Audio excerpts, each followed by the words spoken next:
Evening, everybody. Good evening.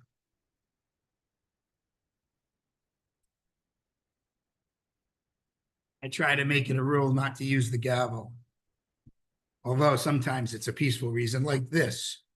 So what I would like to do is have Vincent Calenda and Norm Blank please come to the front and lead us in the Pledge of Allegiance.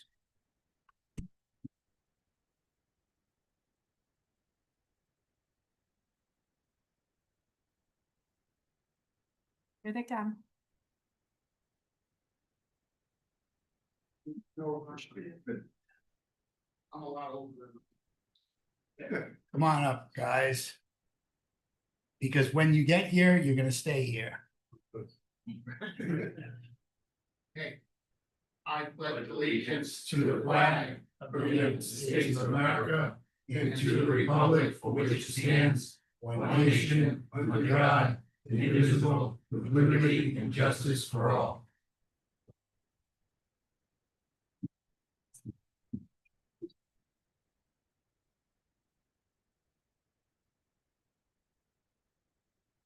Yeah, I'll get it. You're down.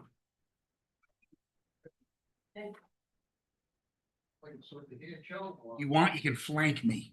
That sounds a little creepy. Good evening, everybody. This is a monumental occasion. We have two 50-year volunteers with the fire department. Vincent Calenda, active still, active members. And we would like to recognize you. I, of course, missed something. Yeah. Oh. I swear. Oh, is it, here it is. No, No? Is it inside? no. It's just the plaques. Okay, that's what confused. Vincent, we'll do you first. This will be presented to Vincent P. Calenda, Narragansett Engine Co. number 3. You came in May 1975. You rose through the ranks to captain, 33 years. 1983 to 2016. You're still an active member, and this is given to you by the Warren Town Council, Joseph D. Pasquale, President, Kerry Cronin, Vice President, John W. Hanley, Councilman, Derek Tromley, Councilman, and Louis Rayo, who is in the Mediterranean, Councilman. And I want you to know that there was a small period of time before he turned 18 that, tell me if this is true, you responded to fires on your bicycle. He did. I think his father took the car away. But Joe, you're gonna tell the whole story. It's because he got grounded and he couldn't drive his car. That's why he had to drive the bicycle. Grounded and couldn't drive his car. Didn't stop. This from your brother. That's from Stephen. Now we have Deputy Chief Norman D. Blank. This will be presented to you. You also came in 1975 as a member of Narragansett Engine Co. 3. You rose through the ranks to captain 1981 to 1983. You were assistant chief from 1986 to 1996, deputy chief from 1996 to present, and you have a 39 years total as chief, Norm, and this is by the Warren Town Council. Congratulations.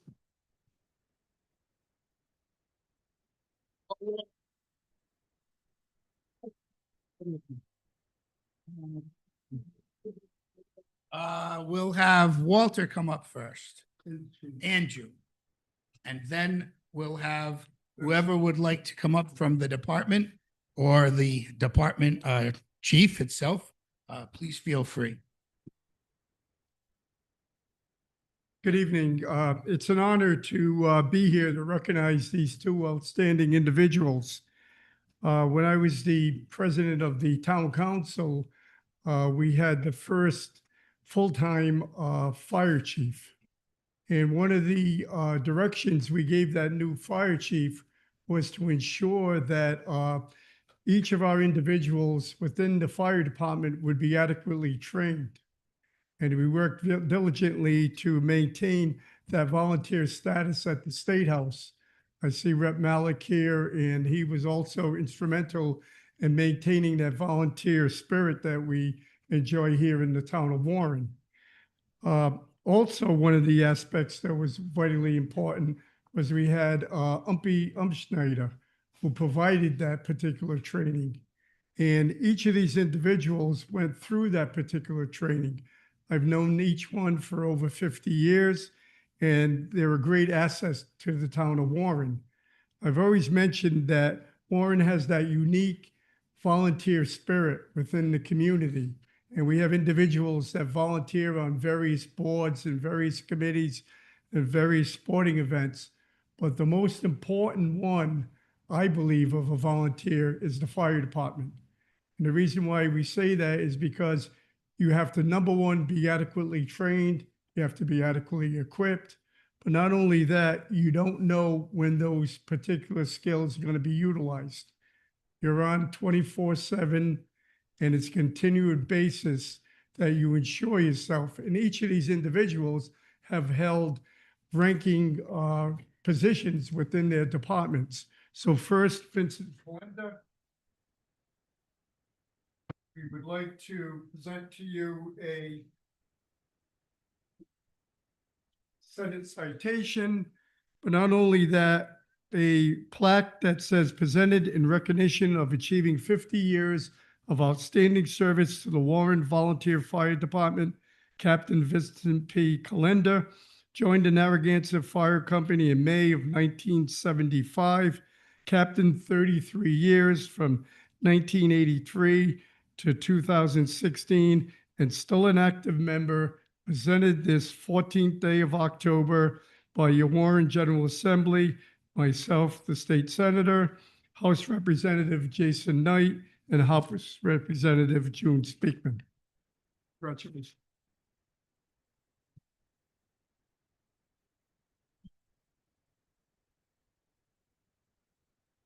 Yes, there's going to be a lot of hardware you'll be walking home with. The second presentation is to Norman Blank, presented in recognition of achieving 50 years of outstanding service to the Warren Volunteer Fire Department. Deputy Chief Norman D. Blank joined the Narragansett Engine 3 in November of 1975, was the captain from 1981 to 1983, was the assistant chief from 1986 to 1996, was the deputy chief from 1996 to the present, and still an active member, and presented on behalf of myself, June, and Jason. Congratulations.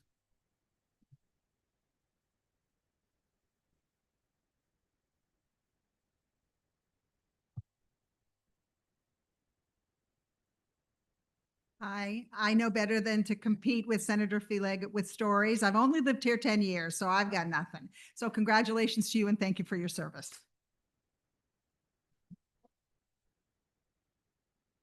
I do live in a house that was built by a firefighter, so that gives me some cred, right?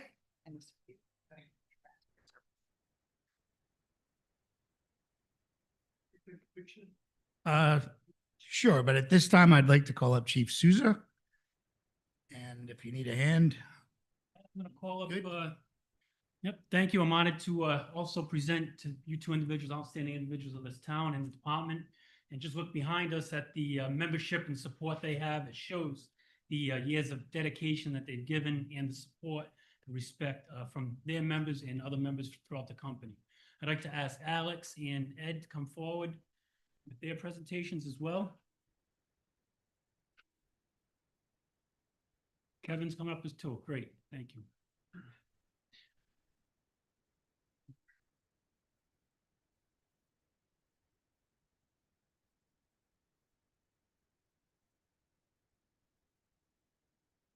All right, so first I have a plaque for Captain Vincent P. Calenda, recognition of achieving 50 years of service with the Narragansett Engine Company 3.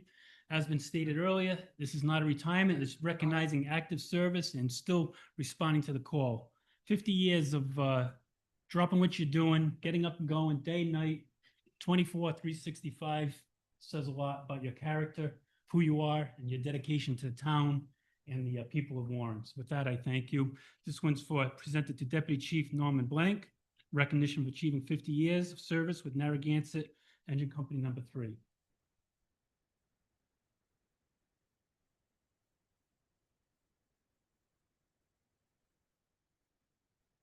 I understand you two also have a present. Would you like to speak? Heck no. This says it all. Well deserved. And couldn't think of a better person. Presenting them with a badge of 50 years of service.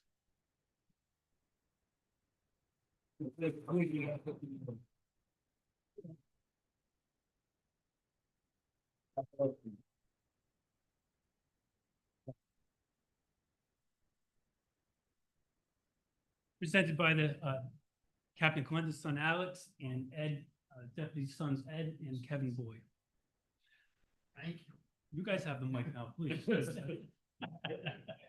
I wasn't forewarned, so I don't know what to say, other than thank you, and it's been a pleasure serving the Warren Fire Department, and I'm not going anywhere. Simple as that, until I can't. And then, other than that, thank you very much for all coming, and hopefully I don't see you in the middle of the night.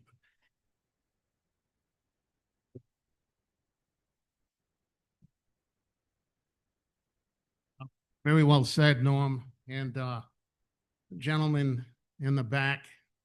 What else can I say?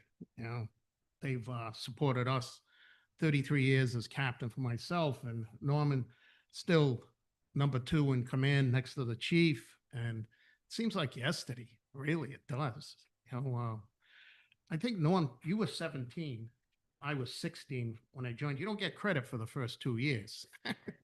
It's really 52 years, but you don't get credit for the first 2 years. And I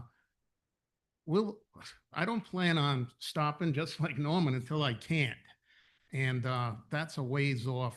And God bless and thank you, all of you. Thank you very much.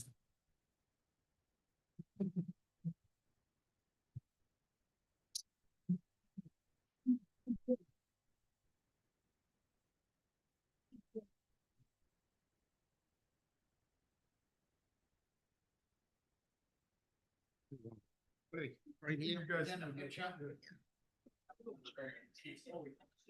On this.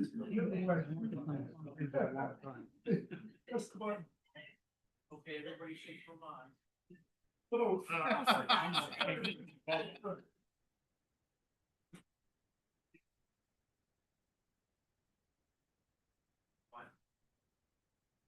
Good. Gotta take it to this side. All right, Tony. Oh, no, stay. Again, where the Yeah. Oh, How many people find Joey? the ones who were in. Thank you all.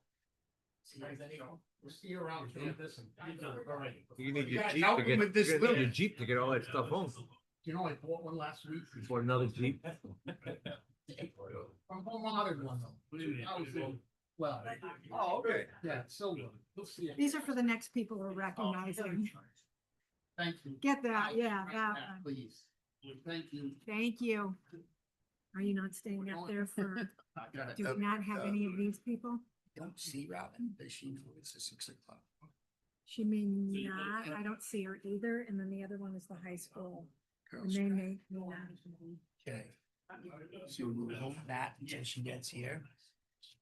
And then we want to bring up. Thank you. They know each other. So next, once everybody settles down, everyone settle down? Okay. Next, we have the public comment period. If anyone would like to bring an issue to the council's attention, but no action can be taken other than us hearing and recognizing the issue for what it is. Okay, so no one's here. We do have, now, That's for- are these people, Stephen Piper and Joe and Amy Carey, would you like to speak about an issue that's on the agenda but not the public Yes, comment? the noise. Okay, so you'll be speaking on that issue on the agenda. Yeah, that's always confusing. You're not alone. Next, we have a request from the superintendent's office to move their issue ahead. I think they have to be in two places at once. Is the superintendent here or a representative of our school department? Hi, I'll make Please. a motion, we move the school department item and that is, further up on the agenda. and I forgot where it is. I think that was, wasn't that? Was it correspondence?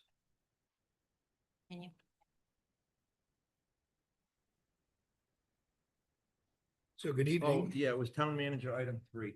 town manager item 3. So Motion to move that up in the agenda. is there a second? Second. All in favor? Aye. Thank you. And this is discussion and action regarding a request from the Bristol Warren Regional School District to waive building permit fees for the work being performed at the Kickamuit Middle School and Hugh Cole Elementary School. This is under RIGL 23-27-3119. Yeah, good evening, Mr. President.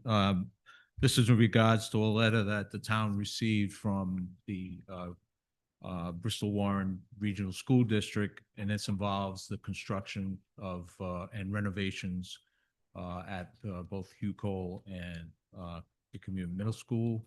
The school department is requesting that the town waive any fees regarding permits for this project in order for cost saving for the For the the project. school, but then again for the town as well, because ultimately, So Mr. DeSisto, this is a customary practice since we're, no, No. not a customary Steve practice? Pawtucket does not waive fees for the school department. When we get into, when you open the discussion, I got some stuff I want to say. on that, Okay. so Let them make their case first. I was going to refer to the Rhode Island general law that It says they may. it doesn't say that they allows, shall. It's allowed, but not, okay, it's discretionary. I think that's correct.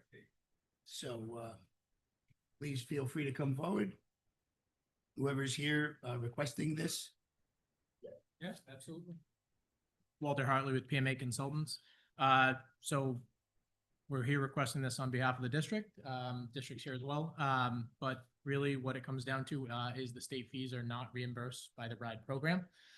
They're capped at a certain amount. So any cost savings are really recognized completely by the town of Warren and by the town of Bristol.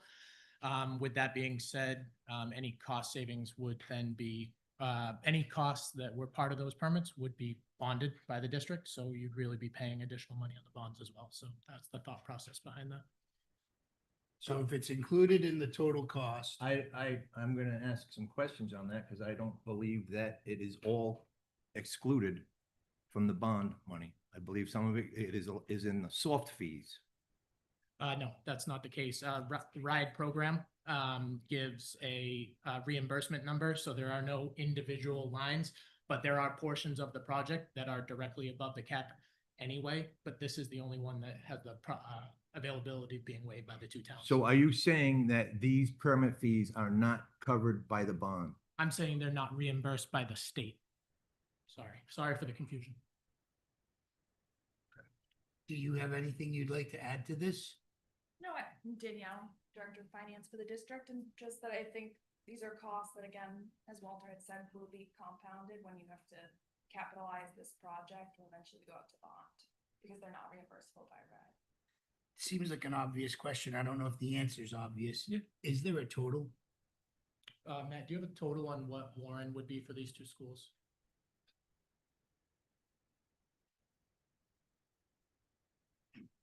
Matt Cabral, Building and Zoning Official. So the total for the Warren fees would be approximately $150,000. Just so you're aware, they're gonna go before Bristol to see if they can get waived the fees. Bristol fees are about 1.2 million. So that would be on us I have as well. a question for the Let me see if building any other members of the council have a new question, and then of course we'll go right back to you. My question was going to be, is Bristol waiving the fees as well? And the fees due to Warren, should we, coming to Warren, should we choose not to waive them, would be $150,000 out of the bond money. But it would not be reimbursed by the state. thus, and so when it was time to start paying on the bond, it would be more than $150,000. Compounded how often? Or how? would How that large work? can this grow? Yeah, Well, you're talking probably like a three, whatever the interest rate is. Please come to the microphone. Probably 3%, 4% over a 30-year, we go into a 30-year bond. And that math for those who are challenged would be I do not have it offhand. 3% of the More than the- 150,000. More than what it would be. Yeah, we don't. have It's that. more than what it would be. Yes, that's And the share of, the way the share of the budget works too is Warren would pay 60%, I think, and Bristol pays 40%, or maybe it's 60 and 40 for the percent of the budget. And we break down the costs for reimbursement to charge the towns. okay. so. Well, my question is, Hanley? we do not have the authority to waive the state fees. Are you going to approach the state to ask them to waive those fees? I believe those are- So they will be paying the state fees, which is Correct, yeah. very minuscule There's no compared to. option I don't believe there's an option to not pay those without, for the state. But I can tell you the city of Pawtucket does not waive any building permit fees for the school department. So it's not done universally, and I know that firsthand that they don't, because I'm the one that would get the email from the mayor saying waive the fees, and I don't get those. certainly understood. I just don't think we should waive the fees. I think it helps support our building department. There's a lot of work that goes into this. And it's not like, I just don't think we should get in the habit of waiving permit fees for the school department. But this question, doesn't it seem, based on their explanation, that the number we have is going to grow larger than the 150,000? Of course it That's- is. If you finance, if you bond, it's gonna Well, go into the bond, correct? But that's the scenario they're So why, explaining. why is it 60-40 Warren paying the bigger cost when it's the regional school district and Bristol is 60% and we're 40% on pretty much everything else? That's what I meant to say. Okay, Yes, thank you. yeah. Okay. Yeah, So Bristol let's, is- yeah, so let's make sure everybody has the correct information when we're deciding this. So So out of that 60-40, so let's say it was $100,000. We would pay 40, Bristol would pay 60. If we don't waive it, we're actually making 20 grand more on the deal if you're using round numbers. But Bristol's paying 1.5 million. If I was in Bristol, I wouldn't waive that permit fee either if I had a vote on it.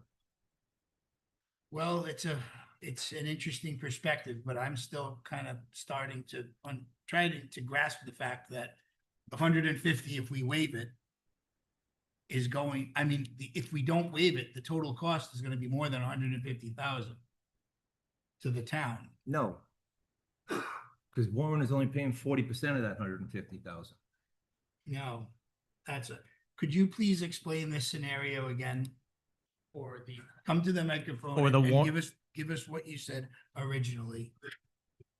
on which. In other page- words, start all over again and with a clear voice and a calm demeanor, please explain to us what the scenario is that we're confronting. So we have 5 buildings that are being undertaken as part of this project. The main largest one being the reconstruction or the new build of the Mount Hope High School. 2 buildings in Bristol and 2 buildings in Warren, the 2 in Warren being Kickapoo Middle School and Hugh Cole. Why we're here tonight is to request that the permit fee waivers that are eligible or are mandated by the town to see if they can be waived. The state fees for these projects, I believe, Matt can correct me if I'm wrong, have already been paid. The ones for the Bristol School, the state fees are also going to be paid. We are here tonight to ask that the Warren ones be paid. We will be in Bristol requesting the same thing. The same letter has been presented to Warren. Because these fees we are above the ride caps, any dollar for dollar savings are recognized by the district and ultimately by the towns of Warren and Bristol. The money that would be spent for those permit fees would be bonded by the district because they do not have free cash on hand to pay for this project, as was voted upon previously. They would be bonded costs. So dollar for dollar, whatever is the percentage of Warren's piece would be a bonded cost over the 30-year bond of the project. And what would that percentage be? it's whatever the project is bonded at. I don't know. They're working through bonding scenarios right now. So I believe they have one ban correctly right now. I don't know what it is, but we are only trying to bond and trying to do it fiscally responsibly, to not bond the project at a full cost until we need the money. So we're bonding scenarios, working with their district bond council to make sure that they don't have too much money in hand at any point in time accumulating interest. So it's estimated that our portion now in the building fees would be 150,000. I believe that is accurate. Mr. Hanley. Out of that $150,000, Mhm. technically, 60% of that dollars would be Bristol's responsibility. 40% of those dollars would be Warren's responsibility, That's correct. whatever those numbers come out to. That's correct. The opposite end of that is that there's also the one, Matt, please correct me if I'm wrong, 1.6 or 1.2. But we're only discussing the building permit. fees Understood for that, Warren. but Warren would be paying the other ones as well. Correct. Mr. Trombley. My understanding, based on what you're saying, to sum it up, is that we can either waive the $150,000 fee now, or we can pay likely greater than $150,000 at a later time, but some of that cost would be split with Bristol potentially. We just don't know what the actual figures are. Is that a correct synopsis? That is a correct synopsis on the piece of the Warren decision. Then there would remain to be the Bristol decision, where then Warren would also pay their piece for the Bristol pieces of that. Okay, thank you. So if Bristol decides not to waive the fee, we would be on the hook. But that as well. Okay.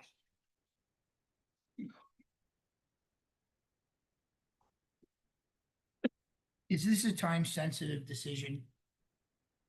Yes, How time sensitive? we would like it resolved this evening. We are in construction. So you'd like it resolved this evening, but does it have to be? Because I have a suggestion, and I know you're not gonna like this. I'm certainly willing to hear the suggestion. Okay. I think you're gonna need a fiscal analysis from the construction manager for this. I think that's what you need here. You've had some questions that can't entirely be answered unless you get that analysis. Now, I understand you want this done tonight, but I think it should be done correctly. And I think you need that fiscal analysis from the construction manager. Well, it would be us providing it as the owner's project manager, not the construction manager. We can provide that, but I think very simply, it's more money versus no money. Correct. Yeah, I understand that analysis, Mhm. but I'm not entirely sure you've convinced me for that on this, okay? And I have to tell you, I'm gonna say this, I do have experience with other communities on these projects.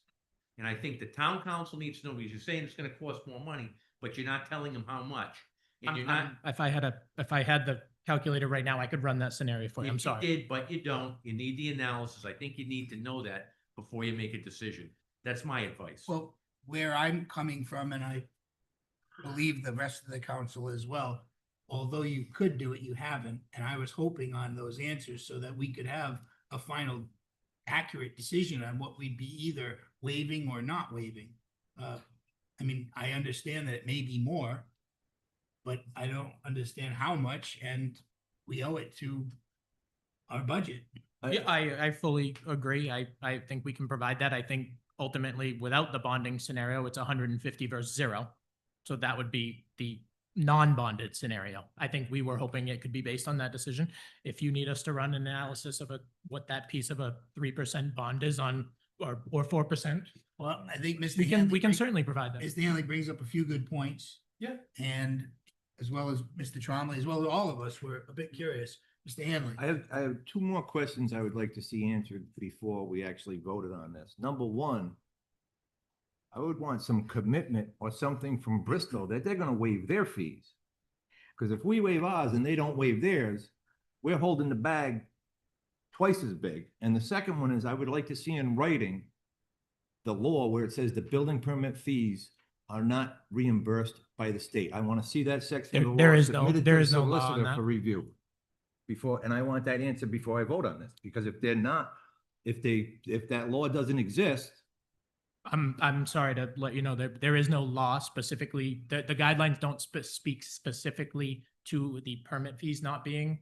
but that's not what both of you told me. Both of you told me that the permit fees cannot be reimbursed will not be reimbursed by the That's state. correct. That's what I want to see. I want to see the language that says that. It's not going to speak, I can provide you the language. It's not going to speak directly to the permit fees. It's going to speak to the eligible cost caps. So we have. Okay, so you exceeded the cap. So the permit fees would be reimbursed if you didn't exceed all the other caps. We've always been straightforward. That vote was always made that way. We've always been told what Right, was but- going to be reimbursed, and we voted on a But project. respectfully, you did not present it that way when you just presented it to us. We're- You we- presented it as is, nope, the permit fees cannot be reimbursed. The reason why the permit fees cannot be reimbursed is because you went over on the other costs that are reimbursed. So technically, they could have been reimbursed. Correct? That is correct. Okay, thank you. However, there is no way to get down to the numbers of that. And that was always how that project was voted, with the understanding that there would be 100% cost on the district of Bristol Warren that we were mandated on. That was what the vote was on for the bond. Okay, When is Bristol meeting to make their decision? The 22nd. Okay.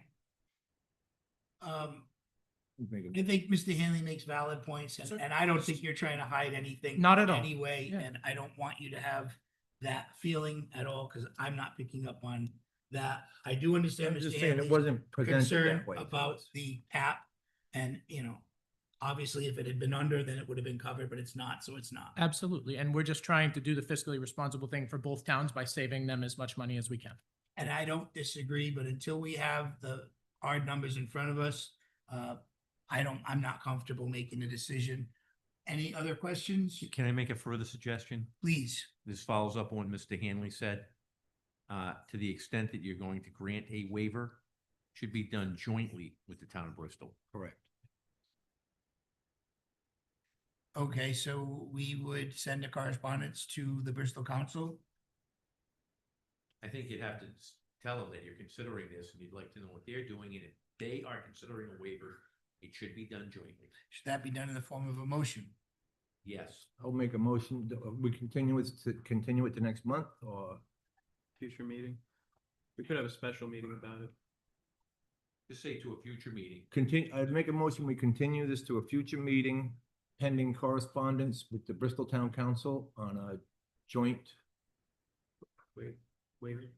Joint waiver? Joint waiver. Joint agreement to waive. joint fees. agreement to waive fees, and also for them to provide the construction, Fiscal the analysis. fiscal analysis to the council before the vote. Second that. Discussion? Just want to make sure we provide you guys with what you need. Is it just the fiscal analysis of the cost of those? We'll run the Bristol ones as well, so both towns can have it. Is that the only thing you guys need from us? Yeah, because we clarified that it wasn't, just wanna we know clarified the my other finance. question that it was not reimbursable. Yeah. It is, it's just that you're over the number for what is reimbursable. What the state. would Under purchase- that category. Yeah, yeah. So it's not the exactly. We'll fee, provide both it's of not the those for you. permit fees itself that aren't You got it. reimbursable, it's, You- you're above the Yeah, cap. and I'm sorry for not being clear on that. It is the ride regulations are very difficult. and We don't want to confuse anyone, so I apologize. We have a motion and there's been a second. All in favor? Aye. Thank you. We hope to not hold this up and we'll move it right along. Thank you. Next, going back to the regular agenda order, we have a resolution for the Warren Athletic Hall of Fame. And the town of Warren hereby recognizes the Warren Athletic Hall of Fame for its outstanding citizens of the town who have made a significant contribution by the example set through athletic ability combined with outstanding citizenship.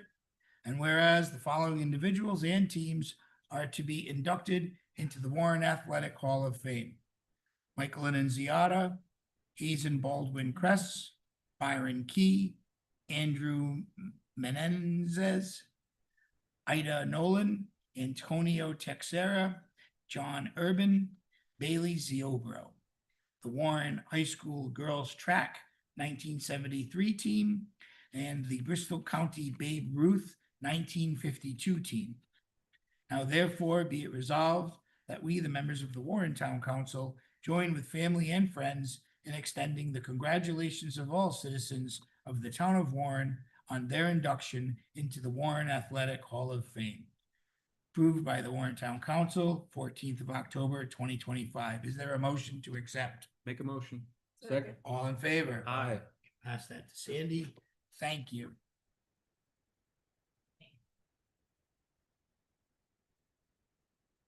We have recognized our, I'm gonna get there right now. Thank you.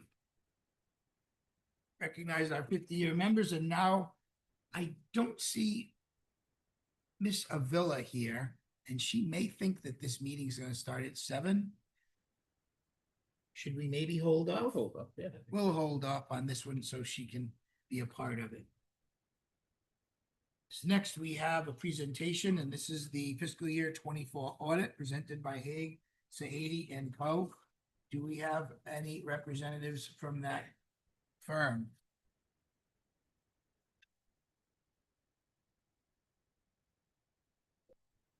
Hello, Hello, how are you today? I'm good, thank you. Um, I may want to start before you. Sure. As you know, we had questions that we sent to you last Correct. week. Correct. I feel very disappointed in the answers Okay. that we received. I am actually curious why the document was even signed and accepted, considering there were errors.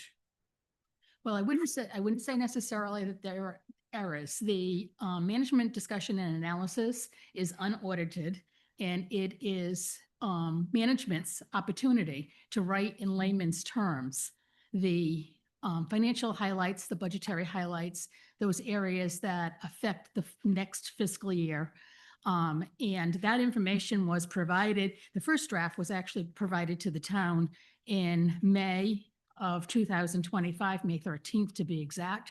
And then 2 other or 3 other drafts were sent to the town when the final draft came from the town on July 17th. So the MD&A is unaudited again, and it is management's ability to write in a narrative format some of the highlights. And yes, I agree after looking at it that there were some items that were not updated by the town and that I didn't catch when I was reviewing the financial statements or signing off on the financial statements. But you need to remember that my opinion is on the financial statements themselves and not on the unaudited aspect of the statements or the pages that are included in the document.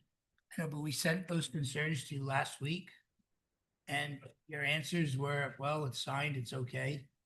I didn't say it was signed, it was okay. I gave you a description as to the fact that the management discussion and analysis is unaudited and was presented to the town and approved by the town for presentation and delivery.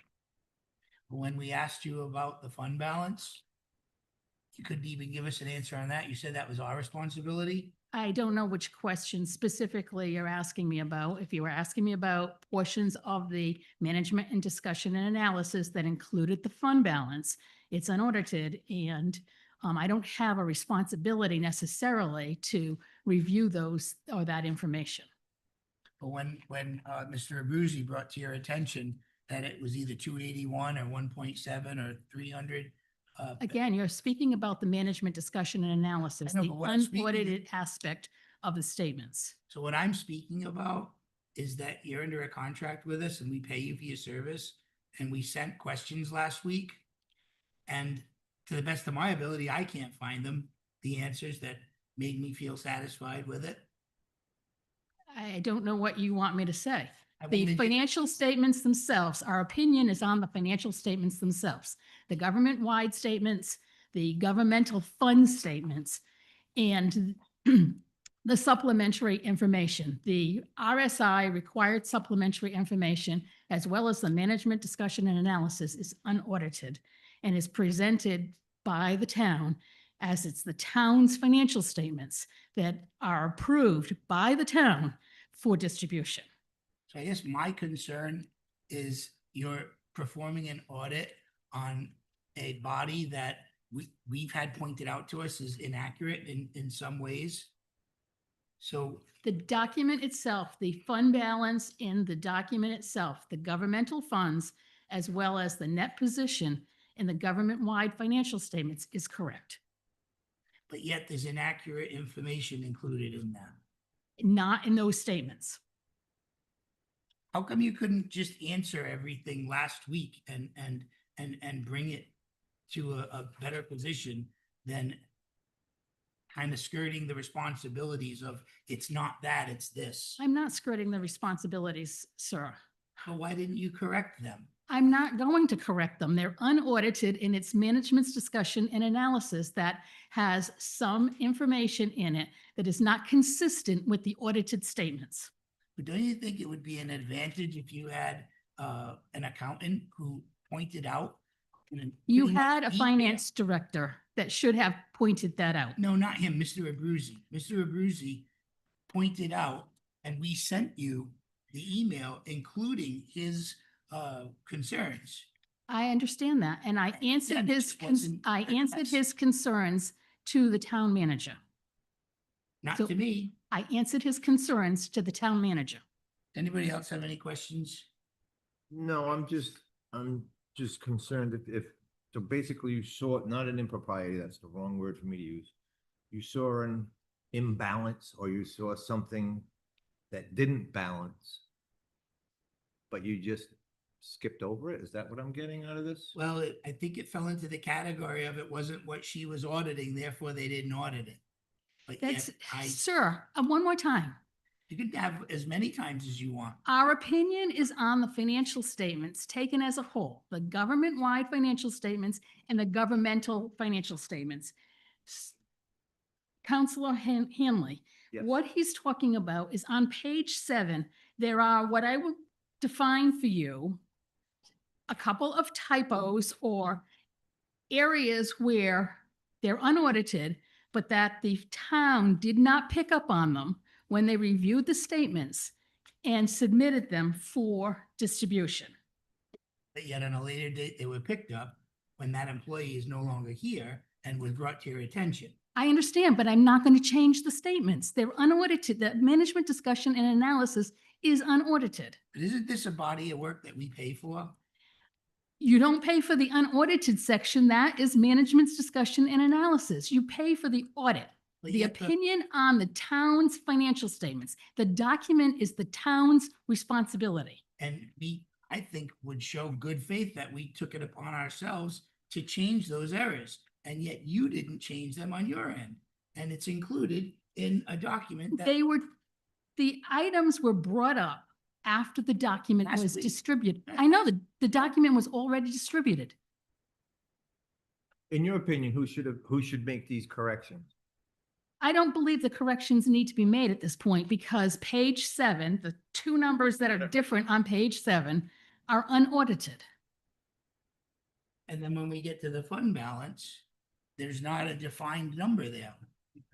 I don't understand what you mean there isn't a defined number. It's either 281,000, 1.6 million. You don't. Sure, there is, it's defined. Look at the governmental funds. That's your fund balance. Look at the government-wide financial statements. That's your net position. What's the number?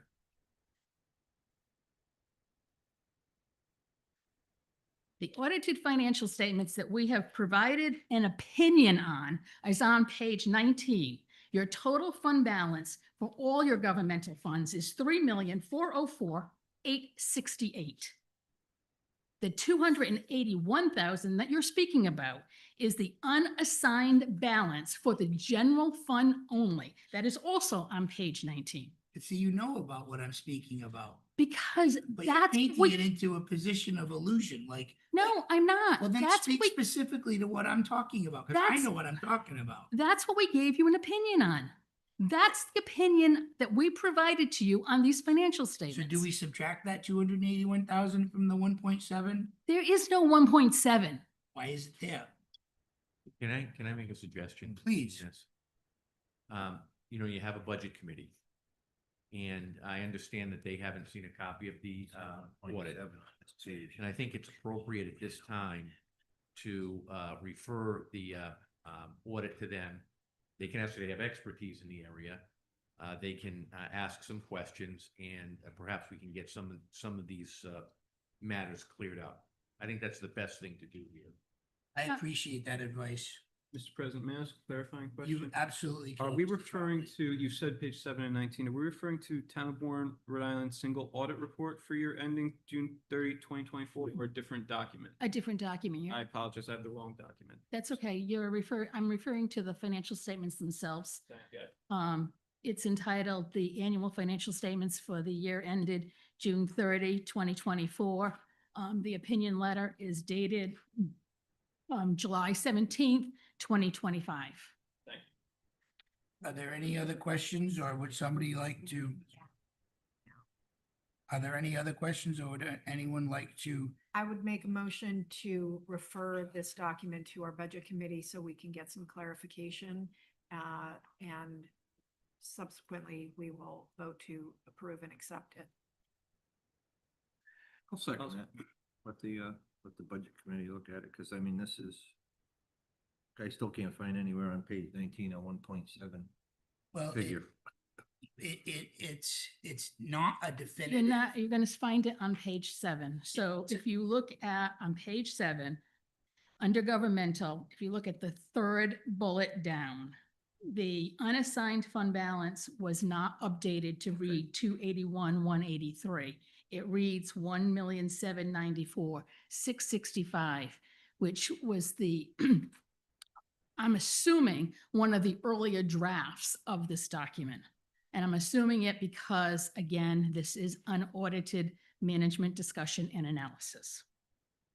On that same, sir, on that same paragraph or that same sentence, the decrease would be 7,149,605 rather than the 6,119,338 that is reflected there, as that may again have been from a previous draft that didn't get updated. So what I would like to do before we actually vote on that motion for discussion purposes, I'd like Gary Marshall, if you have anything you'd like to add to this, because I believe you were involved in some of the conversations with Dave Hansen. So if you could please come to the microphone, because, you know, the $3 million, I think it's relevant, and I think it puts us in a position of where we know we're going forward. So I kind of follow what she's saying, that it's all included in our position. These issues, those fund balances and stuff that's got to be cleaned up. We are planning to clean them up in the next audit that we're in the process of doing now. And we were aware of that. And Dave had the same, Dave Hansen kind of reiterated just what she's telling me. That but why do I feel like no one's taking responsibility for the errors, and that we're supposed to just accept it and move forward? I wish I had a different feeling, but that's how I feel. I mean, we're looking at about 10% of our budget. I think it's relevant. There's no error in the financial statements. I will say this again. Our opinion is on the financial statements, not on the management discussion and analysis. So Well- not on those few bullets that you see on page 7. Our opinion is on the financial statements, and there is no error in the financial statements. So I guess what's hanging up a non-accountant like me is the areas that are bringing concern to me, where I'm constantly being told it's not an issue. You sat through the last presentation. They couldn't tell us the bottom line of the numbers we were supposed to forgive. We didn't forgive it. So I feel like here, the school issue I was talking about, I feel like here, I'm being told there are errors, they exist, but yet there's no clarity and there's no responsibility for them. Why did, I don't know, you should have just fixed them. Anybody have any other questions? I do. The management discussion and analysis on those bullet points, was that information provided by the town, or was that information provided by the auditors? It should have been information provided by the town, the narrative part of it. Okay. I will say, we did help with some of the discussion with your prior finance director. So in other words, for that, those bullet points under governmental to be corrected, the town of Warren would need to provide those numbers to have this document amended? In other words, that 1.7, which I finally found, if it's $281,000 off, the town of Warren would need to provide that new number that would be correct It- on that page? It's in the document. It's on page 19. So the narrative could be updated. On page 7, the narrative could be updated, but these financial statements have already been issued. Okay, but my main concern is the conflicting information in the fund balance. The 281,000 or the 1.7 or the 500,000. Why was this submitted to the municipal finance department before the council approved it? Your finance director approved it. Council didn't. I'm sorry. The mechanism of the financial statements is they're issued when management signs off on the management representation letter. The financial statements are dated and the information is provided to the state once it's approved by the town. If the town council needs to approve it, then the town should not have approved it, should not have signed the management representation letter until tonight's meeting. The town council didn't sign it. The- Is there anyone The here? town signed the management representation letter. Now, Town being The the finance under the director, I believe. previous, right, so then errors were found, we responded back with those errors, nothing was taken. you should have been received, you should have received, if that's your mechanism, whoever you're talking about, should have received the draft from the finance director when it was received. He received 4 drafts of this document. But what I'm really focused on is the fact that these issues were brought up by Mr. Abruzzi. They were sent to you. And I answered them. I know you sent answered, my but no answer. action was taken. I, No action was taken. The errors are still here. You didn't bring a new report. You didn't correct us back with where they should and shouldn't be and why they are and aren't what they are. And you entered into the room in a position not to answer the questions. Mr. Abruzzi, could you please come down and help me? Because I'm not an accountant and my understanding of the whole financial positions are difficult for me to properly say. But if you wouldn't mind helping the town, Hi. Hi. please come to the microphone. Hi, yeah, so in August, I was given a copy of the financial statements on August 28th. And so I wrote up a narrative to present to the town manager and to Mr. Rigo and to Gary. And I met with Gary about some of the inconsistencies within the report. I can't validate the numbers because I don't have the source documents for that, but I can look through the report and tell you that there's inconsistencies between the narratives and the supporting schedules in the report. And that's what I prepared and forwarded to Mr. DePasquale last week.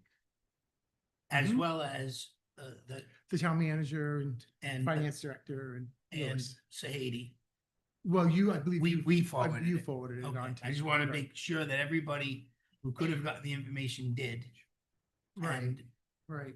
So, the issues that I found were, between not just the management discussion and analysis, sorry, I was a little late. it's okay.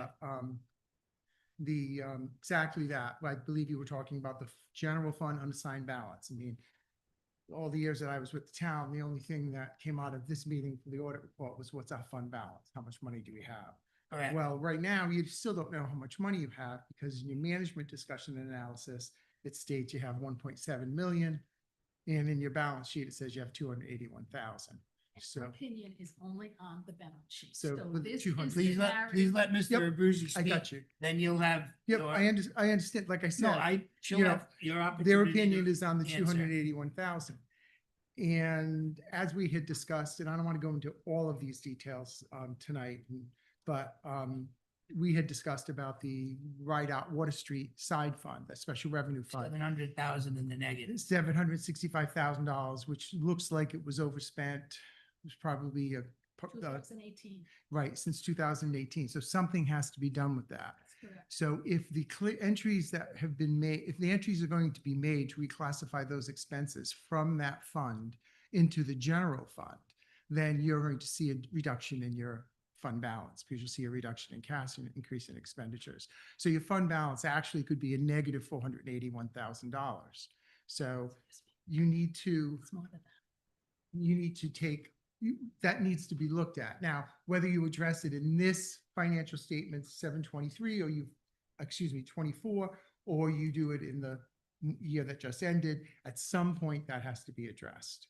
But Because since that fund has been closed and there's no activity. Since it's a known number and a known situation, wouldn't it have been good to have addressed it?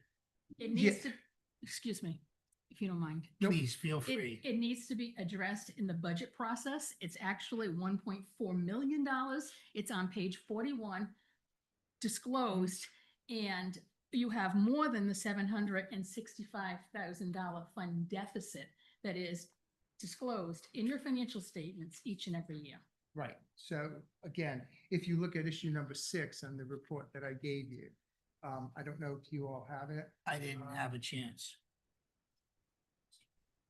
If you look at issue number 6, what Mary just referred to, which is you do have $1.4 million in deficit funds. So we know that based on prior discussions that we've had, that the special revenue funds need to be addressed. More importantly, the special revenue funds with deficit balances need to be addressed. So the first one obviously is going to be Water Street. The next, I don't know, there's about 15 more that have deficit balances. Some of them are natural deficit balances because there's one here for the Recreation Trails Grant. That was to redo the bathrooms at Burrs Hill Park. Well, we know that has a negative balance because we know that was a reimbursement grant. So that makes sense, okay? That's okay. But you need to make sure that all these other ones have sources of revenue or reimbursement to coming into the town. So that's going to be a long project to do those, to identify those deficit fund balances to make sure that there's a revenue source attached to it so you don't end up with a Water Street problem again.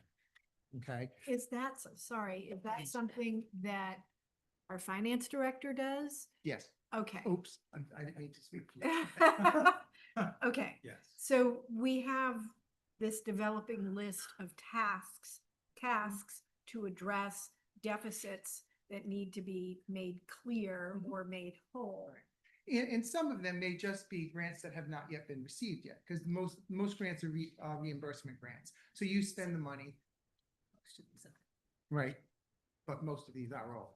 But normally you spend money and then you get reimbursed. And if it happens to occur at the end of the year, you're going to show that you're in a negative cash balance because you've spent the money. You're just waiting for the grant to be completed or the project to be completed and the money to be reimbursed.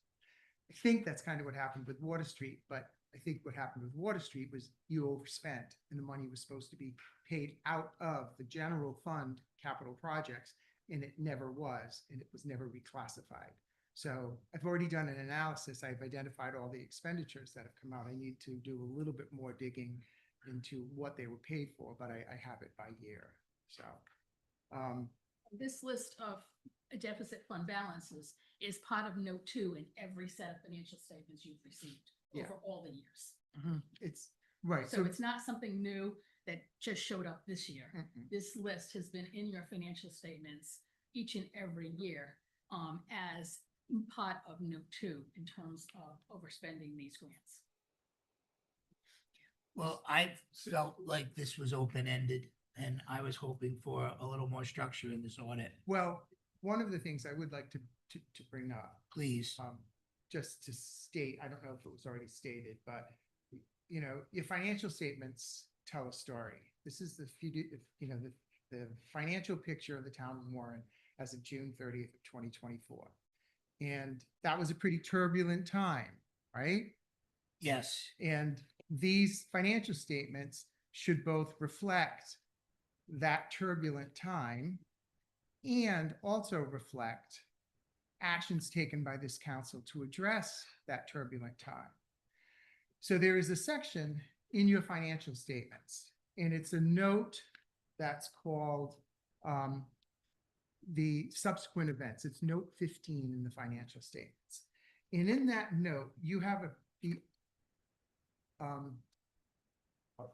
possibility to put into that note anything that has occurred after June 30th of 2024 until the publication of these financial statements that may have impact on these financial statements. 1 month after these financial statements theoretically year closed, June 30th, you borrowed $3 million to address the remaining balance in the settlement. In my opinion, that's 10% of your total revenues. It's not only material, it's relevant to the picture that you're going to be creating in these financial statements. Because remember, these financial statements in this snapshot as of June 30th of 2024 will be used by bondholders if in fact the town needs to borrow money ever again for any type of capital projects until your next audit is completed. So right now, this will be the picture. And if you're showing a $281,000 fund balance, you want to make sure that in this audit report, you're also explaining how you're going to increase that fund balance by $3 million when you borrowed that $3 million to pay off your settlement fund, because that's the impact of borrowing that $3 million. Okay, so you want to make sure this tells a story that not only were we in financial difficulties, but we addressed those financial difficulties. And if you just give me another minute, in a section note 13, it's called risk management. And in that note is the opportunity for the town to say, are there any liabilities ahead? The year before, there was a mention about the lawsuit. This year, there is wording in that statement, and if you'd be patient with me, I have it on page 66.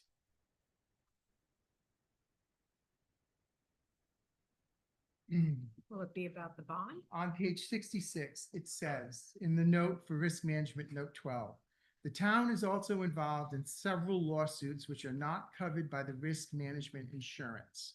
Legal counsel has expressed an opinion as to the ultimate outcome of all cases, and as a result, an accrued contingency has been recorded in the accompanying financial statements. Okay, so that's a big statement that says that there are multiple lawsuits that the town is not covered for. So is this talking about the settlement lawsuit? Because that was already disclosed. So is this new lawsuits? And more importantly, an accrued contingency has been recorded in the company financial statements. Well, Take a look at page 67. Those lawsuits, and it says during the ordinary course of its operations, the town is a party to various claims, legal actions, and complaints. In the opinion of the town's management and legal counsel, the ultimate resolution of any legal actions will not result in a material loss to the town. So we're fortunately in a better litigation position after that claim than we are now. right, but I want to make sure that when it says something like an accrued contingency has been recorded, has it been? I mean, I can't speak to the language on that. Right, that's what I'm But I not can saying. tell you that I'm confident, Mike, you know this because Right, when you were manager and finance director, you know what a stickler I am I for understand. having reserved funds for lawsuits. Right, so my point is, in one of your schedules, okay? It's saying we have put money aside basically, and we can't find where we put it. Is that what you're saying? Well, on page 19, thank you. There is actually it's under committed fund balance, $3 million, okay? But also, in another section down in the financial statements, there is a $3 million committed liability set up for on page 16, claims and judgments of non-current liability claims and judgments. And my question was, is that the same 3 million as the committed in the general fund? Because one's listed as a liability under government activities And then this is listed as a committed fund balance. That's correct, because governmental funds are reported on the modified accrual basis of accounting. So they would, Under generally accepted accounting principles for governments, where the government-wide are full accrual. so this $3 million, this $3 million is the same. And the contingency that has been placed doesn't have anything to do with this. Those are separate, right? There has been no other contingency set up. Correct. Okay. That I'm aware of. That's That I'm aware of. right, because one of the issues is that in another note to your financial statements, it talks to the committed fund balances. So on page 50.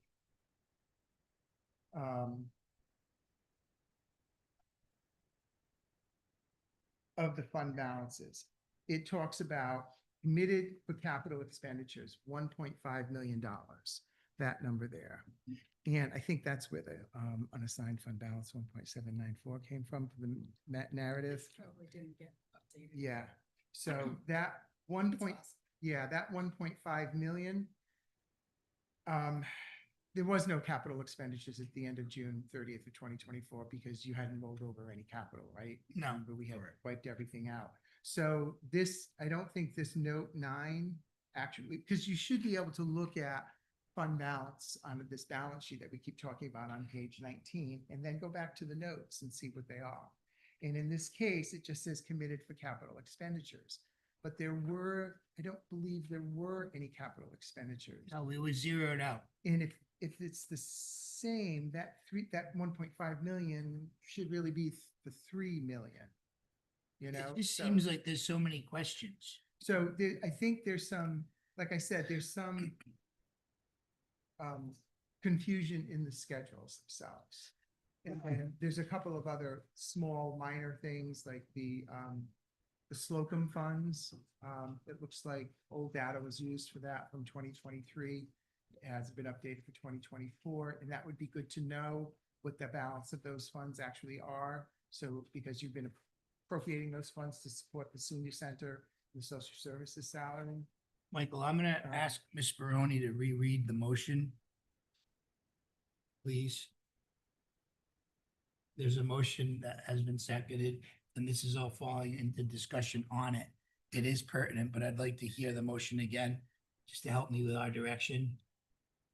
By Vice President Harry Cronin, second by Councilman Garrett, probably referred to the budget committee. That was it. So can I make a further suggestion on that? While you're referring the audit for the review by that committee, then you also make sure they get a copy of Mr. Boozy's memory, so you can take a look at that too. Miss, I don't want you to feel as if you were ambushed. You were sent all of these questions last week. I would have felt better than I did tonight had we had a different outcome. I apologize if you felt ambushed. That wasn't my intention. This was my opportunity to speak to you about it. It's fine. So I think we're going, is there someone to carry on that motion, the extension, the language, or are we gonna do two separate motions? Do we Well, have we have, the extension? we have an extension of the motion. Don't really need to put it into the motion, just make sure they get a copy. All right. Thank you. All in favor? Aye. So we're gonna send this off to our budget committee, That's fine. and I'm sure you'll be hearing from us. That's fine. Thank you. Thank you. Thank You're you. welcome. I should point out also, you do have your single audit. The gentleman at the end asked about it. You did have a finding this past year where you were not in compliance with your opera funding that you spent. So the town responded to that, and that has gone into the federal government. Great. Thank you. You're welcome. Oh, is Miss Avila here?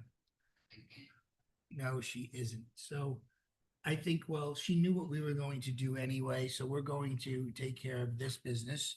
And what this business is, for those who don't know, Robin Avila has stepped forward and she is going to be the funder for a new planting of trees at Burrs Hill Park.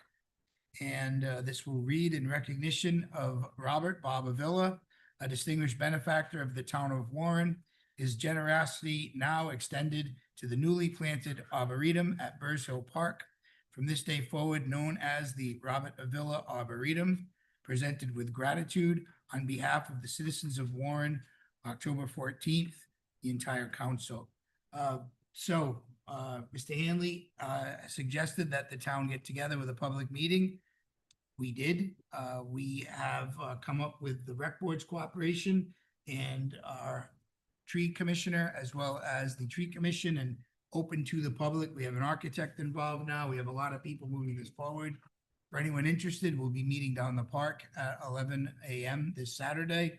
And she's generously covering the cost of this planting, and probably even some more things, auxiliary things like a well that hopefully will be dug and make sure that, you know, we always have water down there. So is there a motion to accept? I'll make that motion. Second. All in favor? Aye. Okay, so we are proud owners of Bob Avila Arboretum, which is taking place as we speak. Next, we have the compost pilot presentation, and we've been told that unfortunately they won't be making it this evening. Next, we have interviews. We have discussion and potential action regarding the Flood and Drainage Study Committee. This is a new committee that's been going to be created this evening. We have one member already, Ms. Flanagan. So I guess it's not new.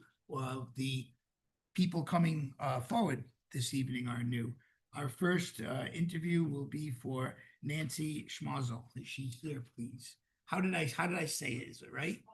Small cell, sorry. How are you? Glad to be here. Hopefully I bring you some good news. Thank you. So, do you want me to? Yeah, please feel free to tell us why you think you'd serve well on this committee. Okay, so I've owned multiple properties in flood zones, and I've done mitigation projects in all of them, each one very different. So, I'm used to wastewater issues and flooding issues and mediation.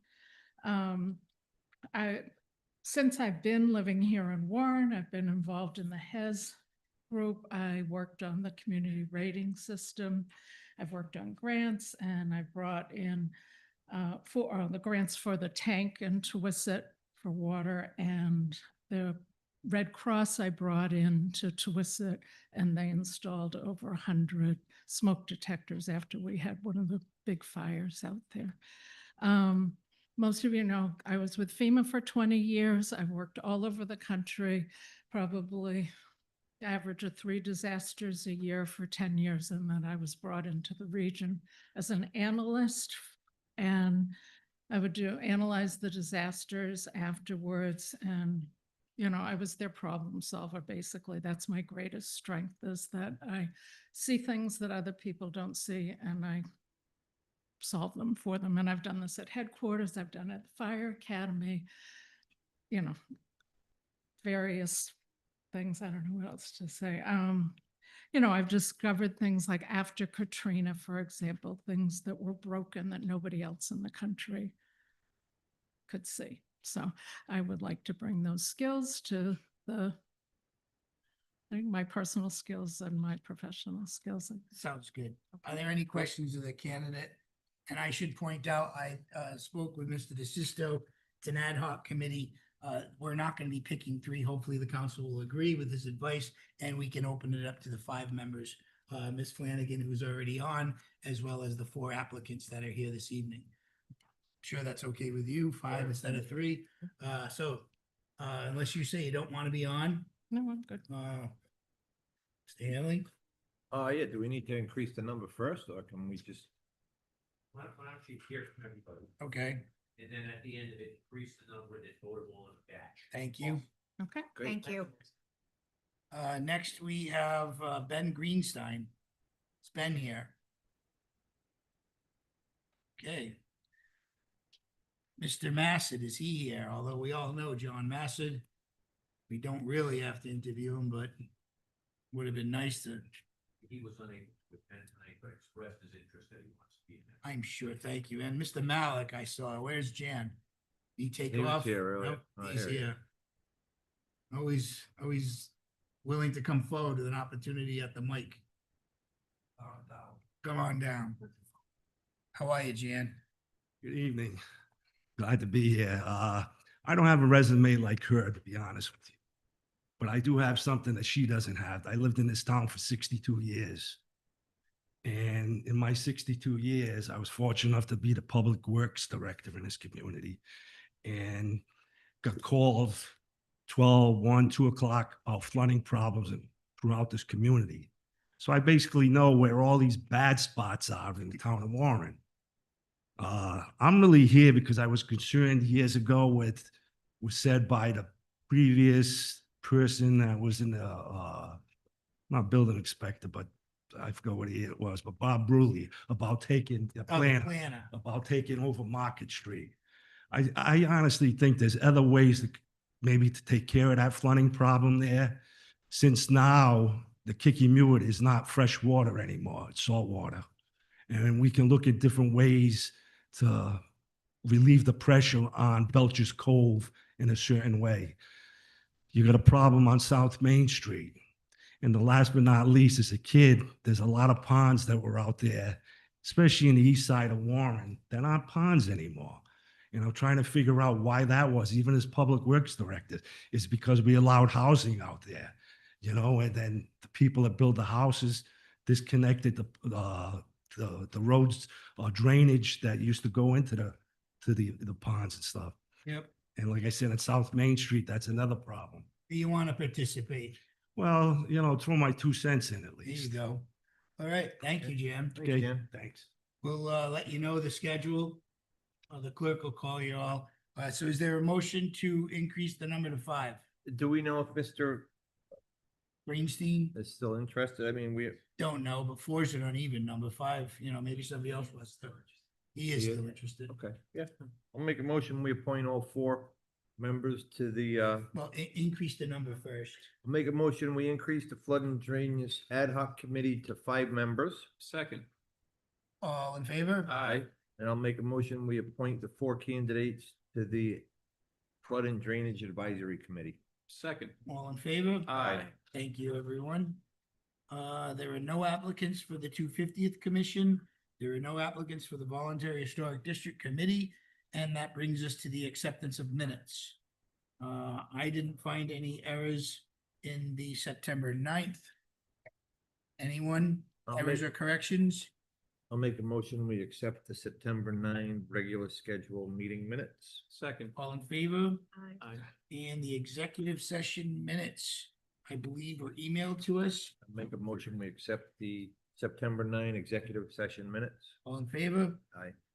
And the acceptance of the special meeting minutes for September 11th. I'll make a motion that we approve the September 11th, 2025 special meeting minutes. I and Ms. Cronin can't vote. We weren't here.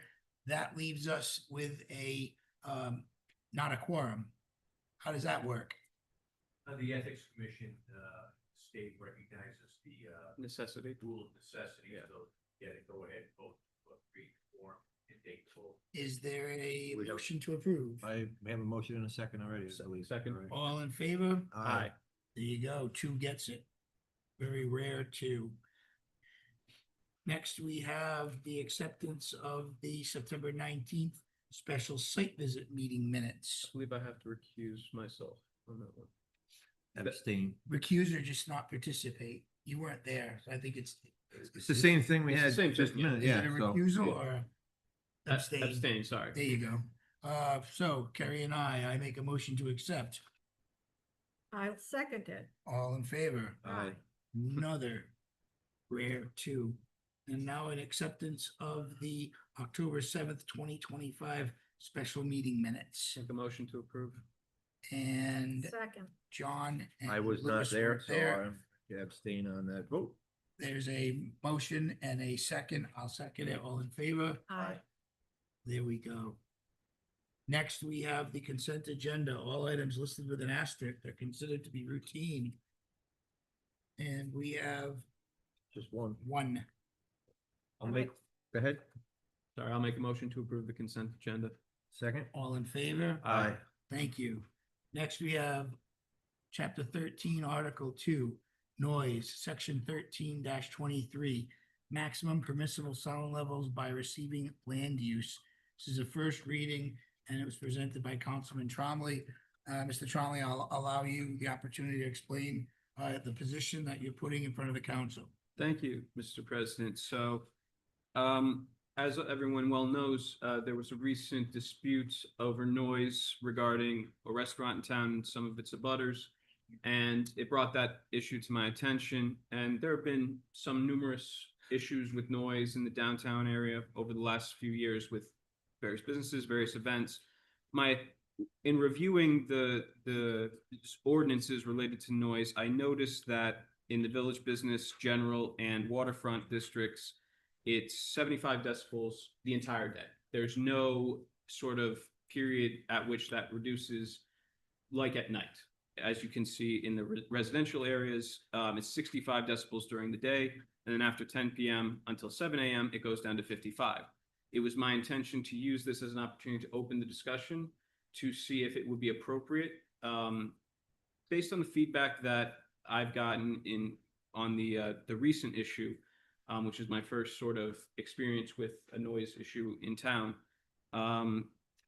Many of the responses were very thoughtful, and some of them suggested that a compromise would be at a certain point of day, the decibel level would lower so that outdoor music would turn off and everyone would go about their evenings peacefully. My intent with this was to not put in stone, but to open a discussion about what works in the downtown, Village, Business, General, and Waterfront districts. So as you can see by the proposal, instead of being 75 decibel all day, including at night, it would go from 7 a.m. to 8 p.m. Sunday through Thursday would be 75 decibels. And then from 8 p.m. till 7 a.m., it would drop down to 65. And then in addition, on Fridays and Saturdays, that would just be extended an hour to 9 p.m. I've gotten a lot of feedback, good feedback from people in the community, small business owners that have asked that we consider amendments in terms of what the decibel level should be, what hours it should match or it should be applied, and if there should be special exemptions for holidays, for example. And the second part of this is Section D, Article 12, Section 11-364, just kind of reaffirms that the town has the right to waive that requirement for special circumstances and special events. But my thinking is this is intended to open a discussion. I feel that there's a few folks here who are going to be testifying about that, and maybe their opposition, maybe suggested amendments, and I welcome all of that. This is not meant to be a set in stone sort of thing. This is meant to sort of try to address the noise disputes before they happen, if that makes sense, and to clear up an area of law that, or area of ordinance that was sort of confusing to me. So, thank you, Mr. President. You're welcome, Mr. Tromley. It was a good explanation. So you're looking to open up a dialogue and see what the community has to say. Yes. You've heard from the sponsor.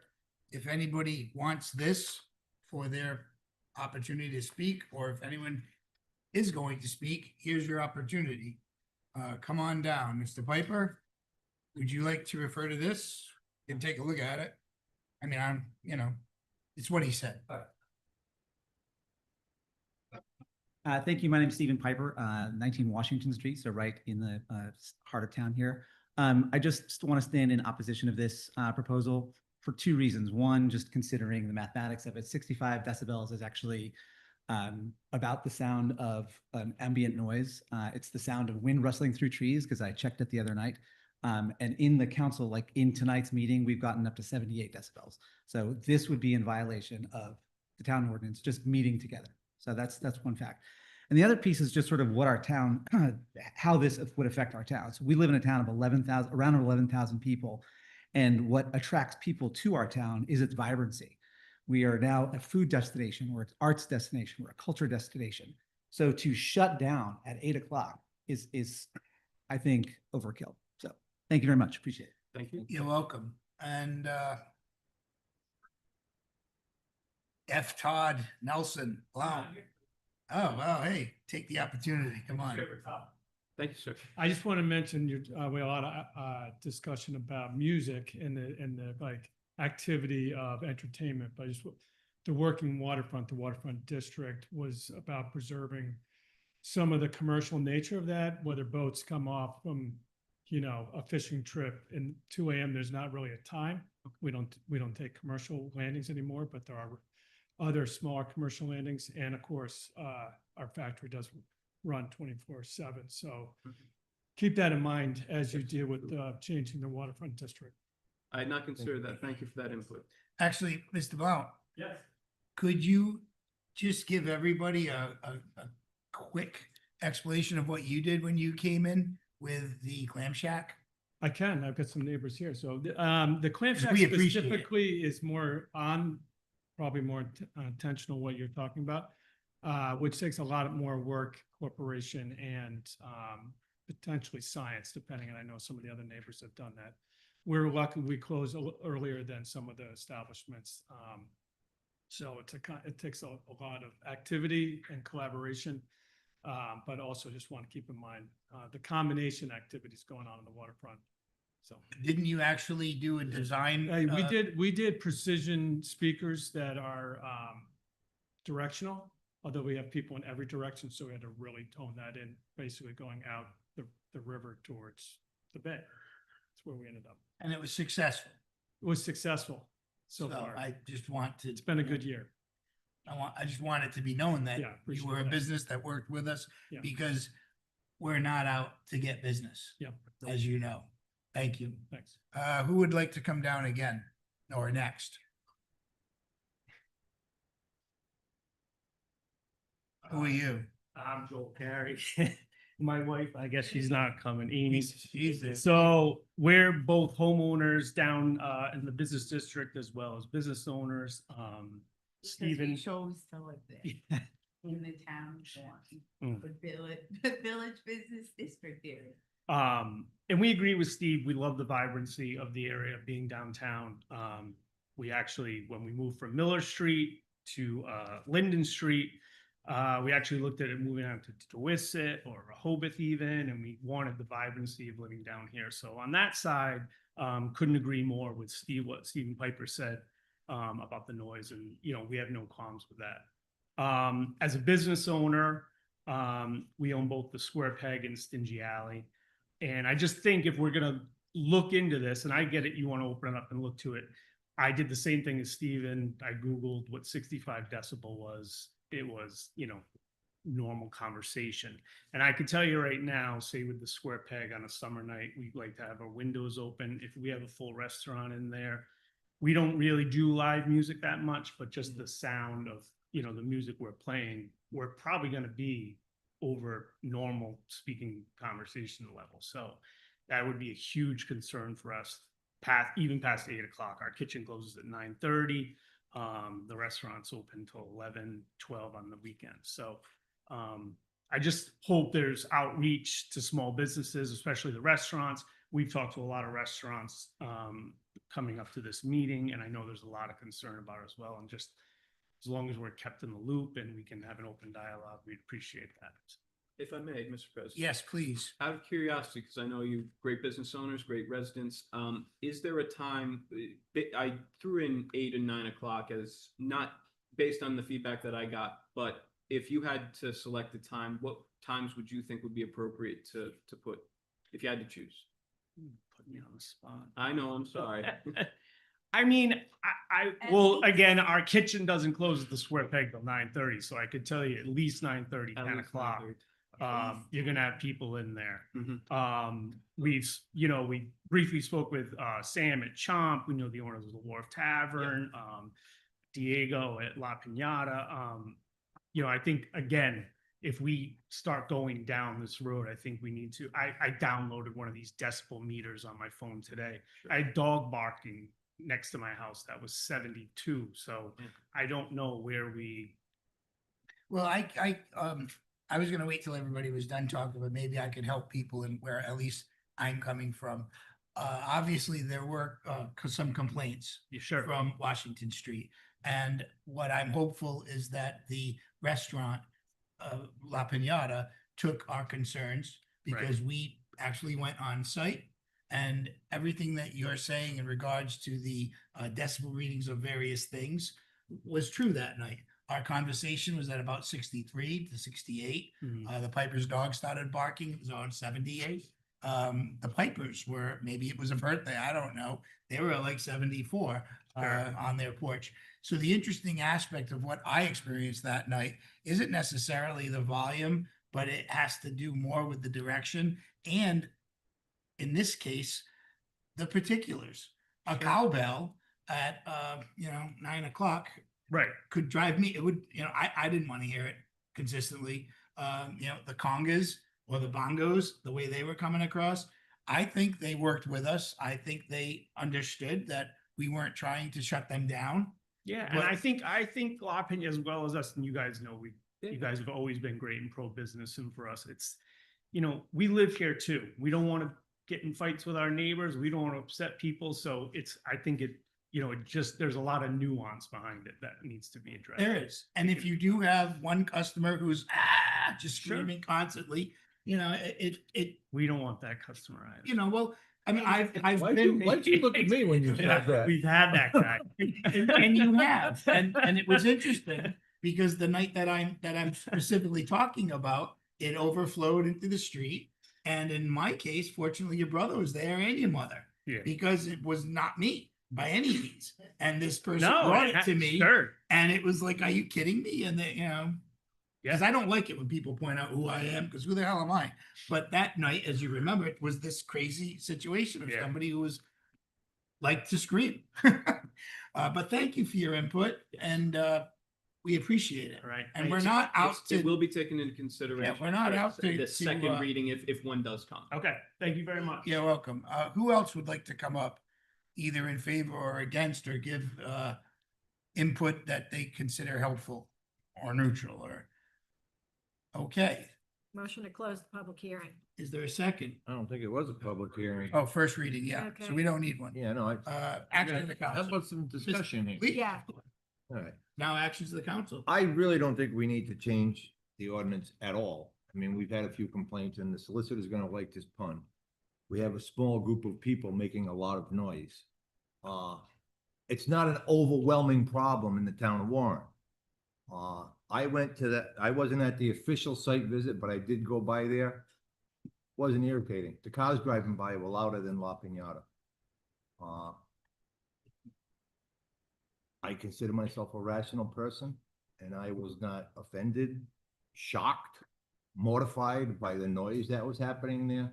So I see no reason to change the ordinance, but if we are gonna change it, that 8 o'clock and that 9 o'clock numbers are, I think, are ridiculous. I think it should be either 10 PM all the way through, or 9 PM Sunday through Thursday, 10 PM Friday and Saturday, but also in there, I'd like to somehow get wording in there, like say the day before a holiday, say if there's a holiday on Monday, let's get that Sunday to be that 10 o'clock number, if that's the way we go. But I really wouldn't want to change any of it, but if we are going to change it, we got to be pretty reasonable. I mean, it's called the Village Business District. It's not the Village Cottage District, okay? The other zone is Commercial General, and the other one is Waterfront. You're not into Issett. You got the whole package here. You want the quaint to be near downtown. You're going to have the bustle of the pedestrians. You're going to have the noise of the business. You bought the whole package. You can't just pick out the pieces you like and get rid of them. You bought the package. You own the package. You got to live with the package. That's it. Thank you, Mr. Hanley. But what I'd like to point out though is we're not picking sides. We're not saying that people who complain are bad and people who make noise are good. This is a real issue that we're taking seriously. because we all live here and I agree with what I've heard so far. Anything from this side? Sure. Ms. Cronin, please. Yeah, I'm curious, have we had any recent noise complaints? We have not. For me personally, the noise complaints that I get that come directly to me are about the noise from trucks, the noise from cars, the noise from motorcycles.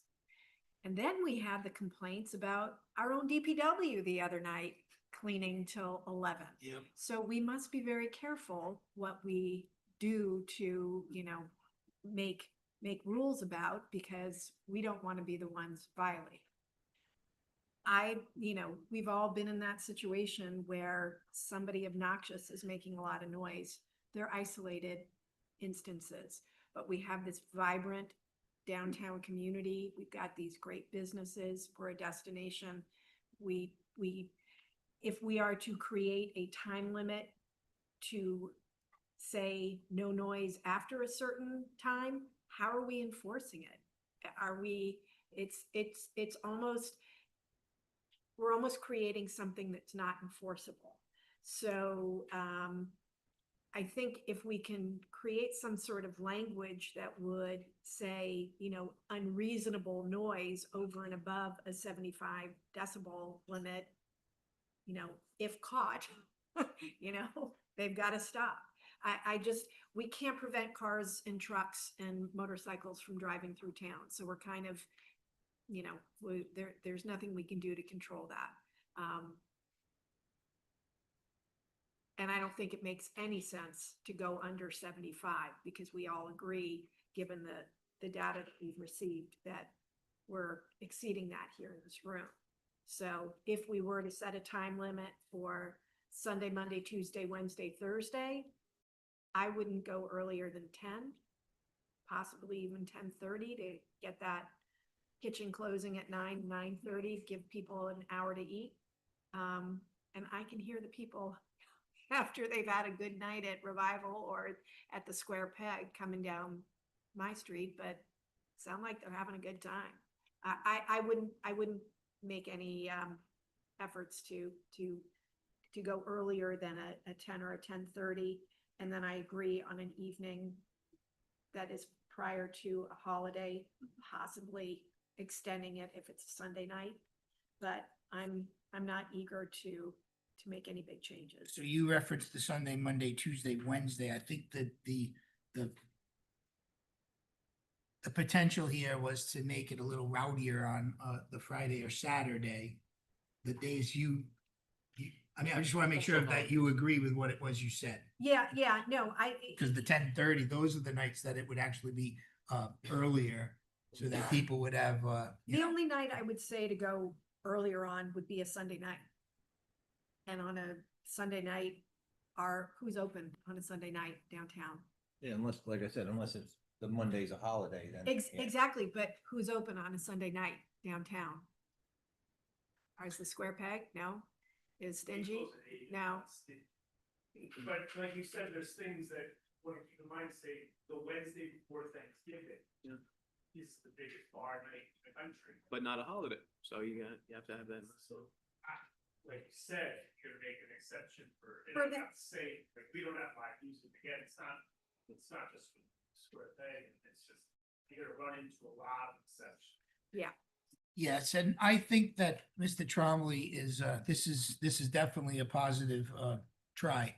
I think the difficulty comes down to the repetitive aspect. If you get there and there's not the noise, the person who rightfully was being driven crazy now has, there's nothing to stand on because the noise has stopped. And I don't think the police can make somebody start making the noise that originally made the complaint. That would be a very big violation of civil liberties. Yeah. Right, so, Mr. Tromley, if you do you have anything else you'd like to? I just want to add say to thanks to everyone who came out and testified. Thanks to my council colleagues. I'm hoping that if we do choose to go, if we are able to find the right language, the right way to adopt this, we can sort of prevent these issues from arising in the first place, which is my only goal with this. And if not, and this is unworkable because of practicalities. I understand that completely, but, I'm very grateful. Thank you for the time and thank you for your input. And, I'm hopeful that, we can find, we're speaking the same language. We're on the same items. We're just a little bit off. So let's see if we can get everyone on the same page. For my 2 cents coming into this and coming out of this right now, a lot of the business community has heard us. A lot of the residents have heard us. We've received several chain emails that I know there are a lot of people that are responding against changing this. What I'm looking for is cooperation. Just because you can do something doesn't make it right. Just because somebody may not like the sound of something doesn't mean you can continue. We all need to get along. As we've heard from everybody who's testified, no one doesn't eat at any of these restaurants, which I thought was kind of amazing from the first people who brought this to our attention. They're not against La Piñata. They go there, they dine there. What they're hoping for is just a change in the kind of volume of the kind of instruments they're hearing, because as I think you all can agree on, some things really kind of, a cowbell can make you nuts. I don't see any reason to change right now because I don't know what we can hold the law to. I was gonna make a motion. I don't even know if we need a motion to do it. I was gonna make a motion to reject the first reading. In other words, Does any action have to be taken, Anthony? Depends on what action you want to have done. so if we didn't want it to go forward, would it be a motion to reject or would it just be take no action? We take no action. Okay. Well, I don't see how we could feasibly do this. I mean, change it and hold people accountable at those hours, because like I said, the night that we were there, we were almost in we would have been the dog barking was, and the party was, so, but it was at normal hours, so they weren't really in a violation. It's just that volume level at a certain hour would have been. So I don't feel comfortable pushing something through that I don't know how we're gonna hold. So Mr. Haley made a motion. Is there a second? No, he said just take no action. Oh, No I action. thought that was your motion. to I take was no gonna action. make one, but. Oh, so it's not a motion to take no action. We just don't do anything. Okay, Mr. Trombley, thank you. The business community, I think, has heard us, no pun intended. And hopefully we're gonna have cooperation, continued cooperation. You're Okay, welcome. I'll continue working on a second draft, perhaps that's more acceptable, and maybe work around some of the issues that that everyone has brought up here tonight. Don't give up. Thank you. Next, we have Ordinance 2, Chapter 32, zoning ordinance, Article 23, definitions, Section 32-130, definitions, Article 5, district use regulations, Section 32-31, criteria for specific categories of special use permits. The amendment to this zoning ordinance will allow for the retail sale of cannabis products in the business and rural business zoning districts. This is a first reading. Okay, Mr. if I can, Sisto. if I may, it is Please. a first reading. But because it's an amendment to the zoning ordinance, it's controlled by Title 45, Chapter 24 of the general laws. That means that your action tonight in moving it forward would be to refer the matter to the planning board for a recommendation as to whether or not this ordinance complies with your comprehensive plan, and also to set the matter down for a public hearing with advertising.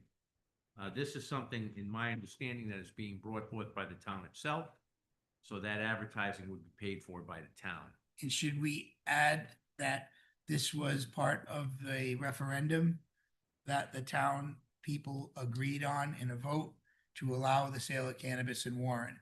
Doesn't mean that we have to, but No. what it meant was we have the opportunity and ability to. Yeah, that vote was essentially enabled the town council to pass an ordinance of this nature, but did not require it. And also, before we start discussion, they estimate about there's a 3% tax, and there's estimated about $150,000 that would come into the town of Warren if we were to approve this. And by the way, merely passing this ordinance is not a guarantee that ultimately there would be an establishment in the town. You're part of a larger district, I believe, that stretches from Pawtucket down to Aquidneck Island. And that means that it may be located, you may get an establishment here in Warren, but given what the state does on these things with the lottery, you may not. This would allow for somebody to come here. And also in the ordinance, it need to go to the zoning board for special use permit. Is there anybody from the public who'd like to participate in this discussion? Feel free, please come down, state your name and address, and the floor is yours. Right. Good evening, council. My name is Nick Andre. I'm actually a Bristol resident, but went to Kickamuit and actually left after college to move out of the state for a little bit, got involved and worked in the cannabis industry. And I have executive level experience in multiple states for about 7 years. So I just wanted to speak a little bit about my experience from an operator's perspective, and hopefully some of my comments may be helpful for you to make a decision.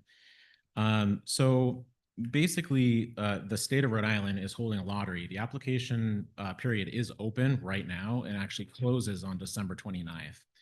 And because of the referendums that were put in the Rhode Island Cannabis Act that required each town and municipality to vote on whether or not they wanted to allow the use, because Warren voted to allow the use, people, if they come forward with a project in Warren, would be allowed to participate in that lottery. The issue, though, is it's really close to the application period right now. As I said, it closes on December 29th. And to apply, you have to have all your municipal approvals. That has to be zoning, whether it's a special use permit that's required. You have to have that special use permit in your hand and issued before the 29th in order to be as part of that lottery. And part of the Rhode Island general laws that were passed with the Rhode Island Cannabis Act say that there cannot be unreasonable or impractical laws passed by a municipality that would stop the use from occurring if their voters did vote for it. And so, this ordinance, what it does, and I actually think it's a pretty good ordinance. It allows and identifies what areas of town would be allowed. Without it, the state takes the position that any general retail use is allowable for cannabis retail. And so right now, as it stands, technically, and I know this because I'm working in some other jurisdictions, is that if someone were to come forward to the state, if you don't have an ordinance for a special use permit or an overlay district or zoning laws, you're allowed to apply at any general zoning district. So it's important that the town look at what's going to work best for Warren, where to put it, where you think it's appropriate. And just basically, what's going to be in the best interest of the community. So with that, first of all, I encourage the adoption of it, but the issue is the special use permit, because can someone realistically get a special use permit if you refer it to the planning commission, the planning board has to hear it, it comes back, there's 2 readings. Is there time to accomplish that before December 29th and have someone be able to come forward to you, apply for a special use permit and receive it all before December 29th? The answer is there's nothing we can do Probably right not. now to change the timeline. Yeah. Probably not. Well- Doesn't mean we need to I mean, take we're the still checks and gonna- balances off it, Yeah, just because we're gonna try. the time frame. Well, for sure. Yeah. I mean, what I'm just cautioning is that if someone comes forward and then there's no viable path to get a special use permit, if that's what you require before December 29th, it could run afoul of that state rule, and then the state cannabis It commission. will not. I got to tell you that. It will not. Okay. Well, That referendum allowed the town to have rules and regulations Mhm. in place for somebody to come in. If a town doesn't do so, it doesn't make it by right. It makes it a not permitted use. Now, that'd be something I'd be willing to litigate. yeah. Okay. Well, yeah, no, I definitely hear that. I'm just telling you from my experience with a different jurisdiction around Island, that's the position that was being taken. So that position is not correct. Okay. Now, I'm going to tell you this. It may not be. I'm not saying it's correct. I'm represent just other telling you what my experience is. Understood, and I represent other communities. That's been my experience too, where communities are going in, so this isn't something that I am unfamiliar with. Yeah. So my advice to the council remains, They're gonna need to have an ordinance, and gonna need to, this one has a special use permit, that's a decision of the council. But those rules and regulations have to come into effect, and if they don't, notwithstanding the fact that the referendum passed, this will not be a by right use. And I'm saying that because I know it's going out, perhaps someone does want to locate here, and I don't want them to have the misimpression that if this ordinance doesn't pass, they can just come in and put this in a residential zone. Yeah, Okay. and to be clear, a by right use is not something I would advocate for at all. Actually support, what you guys are trying to do. Planning. Just bringing up the concern about the timelines. We appreciate your input. And there, Thank you. Anthony, does this? Mr. Hanley, go ahead. Does this also include, because there are state requirements, it's gotta be so far away from this, that, is that all included in the special use requirements? Yeah, the state has their own requirements, and that has to be adhered to. That's something that the zoning board can take a look at when they go for the special use permit also, and they can put their own conditions on, if they approve. Correct. Mr. Trombley, you have any questions? No, I think that this is a good ordinance, and I'm looking forward to moving it. Ms. Cronin? The only question I have is if we can set a limit on how many permits would be available or approved in town. If we got 2 applications, we have 2 districts, could we accept one and deny the other? Or does that need to be stated?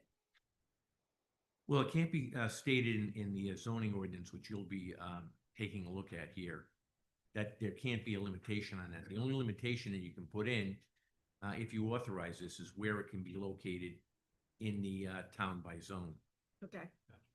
So are you looking for an actual input of those 2 districts, or I thought we were already discussing the business and the rural business? That's the only place it would be allowed by special use permit. The other places it would not. It would be a use variance, which is much more difficult to get. So how should we proceed? I think we should proceed as passing the first reading. Now, Anthony, one way that we might be able to incorporate into the zoning ordinance to limit the number is also put in a requirement where they cannot be located within a mile of another cannabis retailer. Could we put that in the zoning ordinance? You could, yes. So if we put something like that, it's pretty much gonna limit it to 1 or 2 in the town, in these 2 districts. That's correct. The other thing too is, based on how the state is issuing these licenses, because there's a limitation from there, to me, it's unlikely that you're gonna get more than 1 in this town, by the state. Right. So. But you can do that, yes. Okay. You want a motion, Joe? Please. I'd like to make a motion, we pass first reading, but also ask the solicitor to incorporate a 1 mile distance requirement between cannabis retailers. I'll make a second. Discussion, Mr. Trombley, you look like you have. Yes, just recalling, is this referring also to the planning board in the interim for comment? Assuming that you're gonna move this forward, Yes. it has to be referred to the planning board. Okay. For their recommendation, and you also have to set it down for a public hearing at your next meeting with the necessary advertising. Does that referring to the planning board have to be made in the motion or no? I recommend that it be. Then I'll just amend the motion to yeah. include referral to the. In that planning case, if that is the will of the council, that's the will of the council. So we have a motion and a second. All in favor? Aye. All right, move it forward. So what was, when? That was my question, is when is this going in? Like, when does it have to be read in? Well,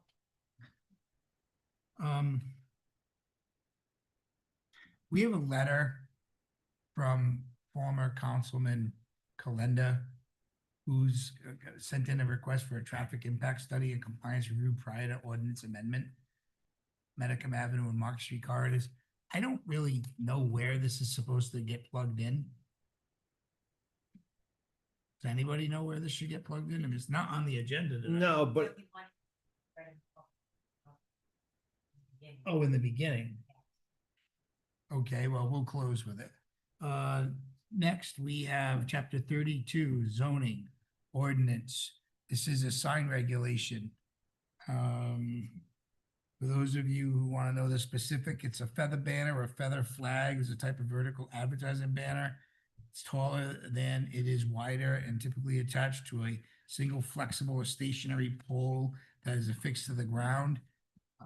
Maybe you've seen also the inflated tube man that goes up and down to tell you that you're open, and these flags are, we found, not really put up appropriately. Like, you know, they're up 24 hours a day, they fade, they're everything. We found other communities have gotten away with them. I kind of find them an eyesore.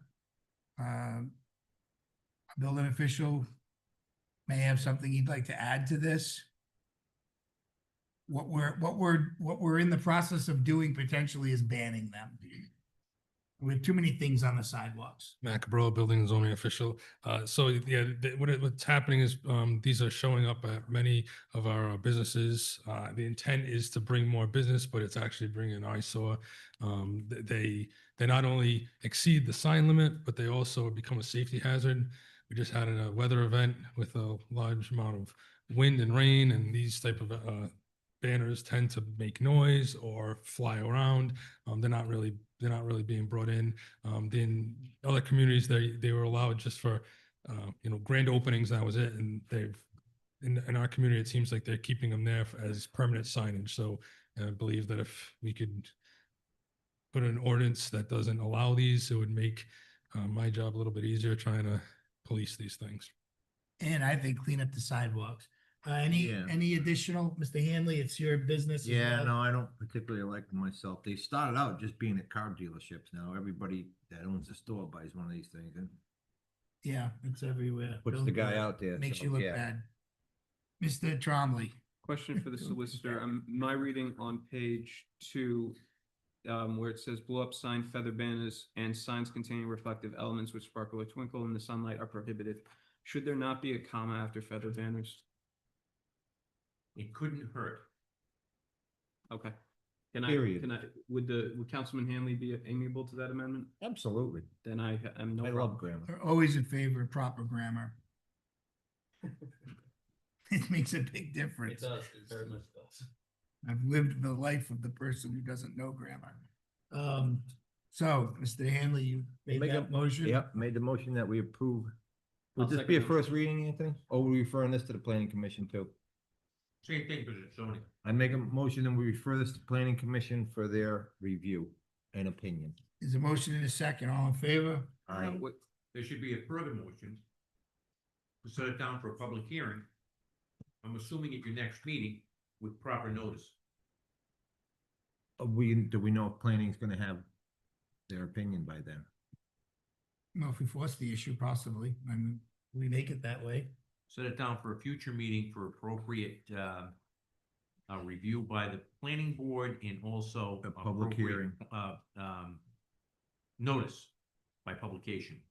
So refer it to the planning board and set a future public hearing for its consideration. Correct. I'll second that motion. All in favor? Aye. Okay.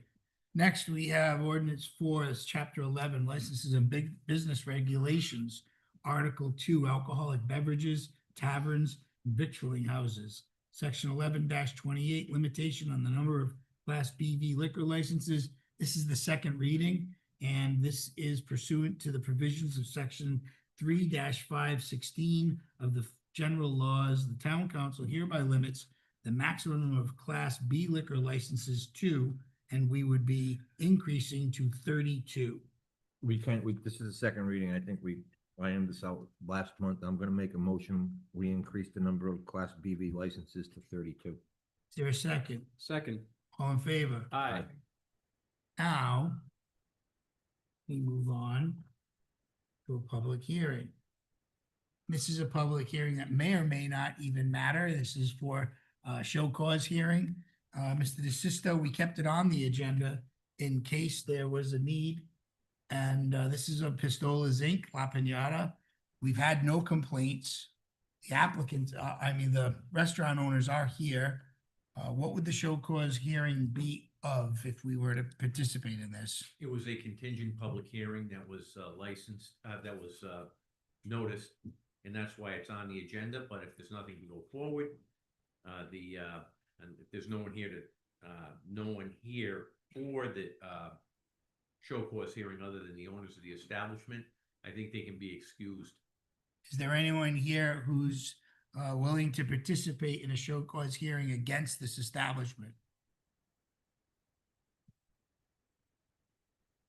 It means, are you going to come up and argue against the establishment in regards to their cooperation and the actions that were put on them last month?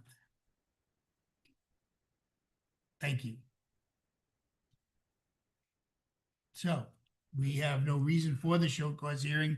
Gentlemen, please continue the cooperative spirit, and that's it. So do we need a motion or just no action? No action taken. Thank you. Thank you. Next, we have public hearing 2. This is a request for a Class BV beverage license from Sorrel Off the Lane LLC. They're doing business as Sorrel Off the Lane. Mary Beth Ryder and Michael St. Angelo. Mr. St. Angelo, please come on down for your moment in the spotlight. Once again, let us and the viewing public know what it is you're willing to start doing in the town of Warren. Yeah, we're starting to open up an Italian restaurant in the space where Uptown was. Basically, we operate one in Barrington, same concept.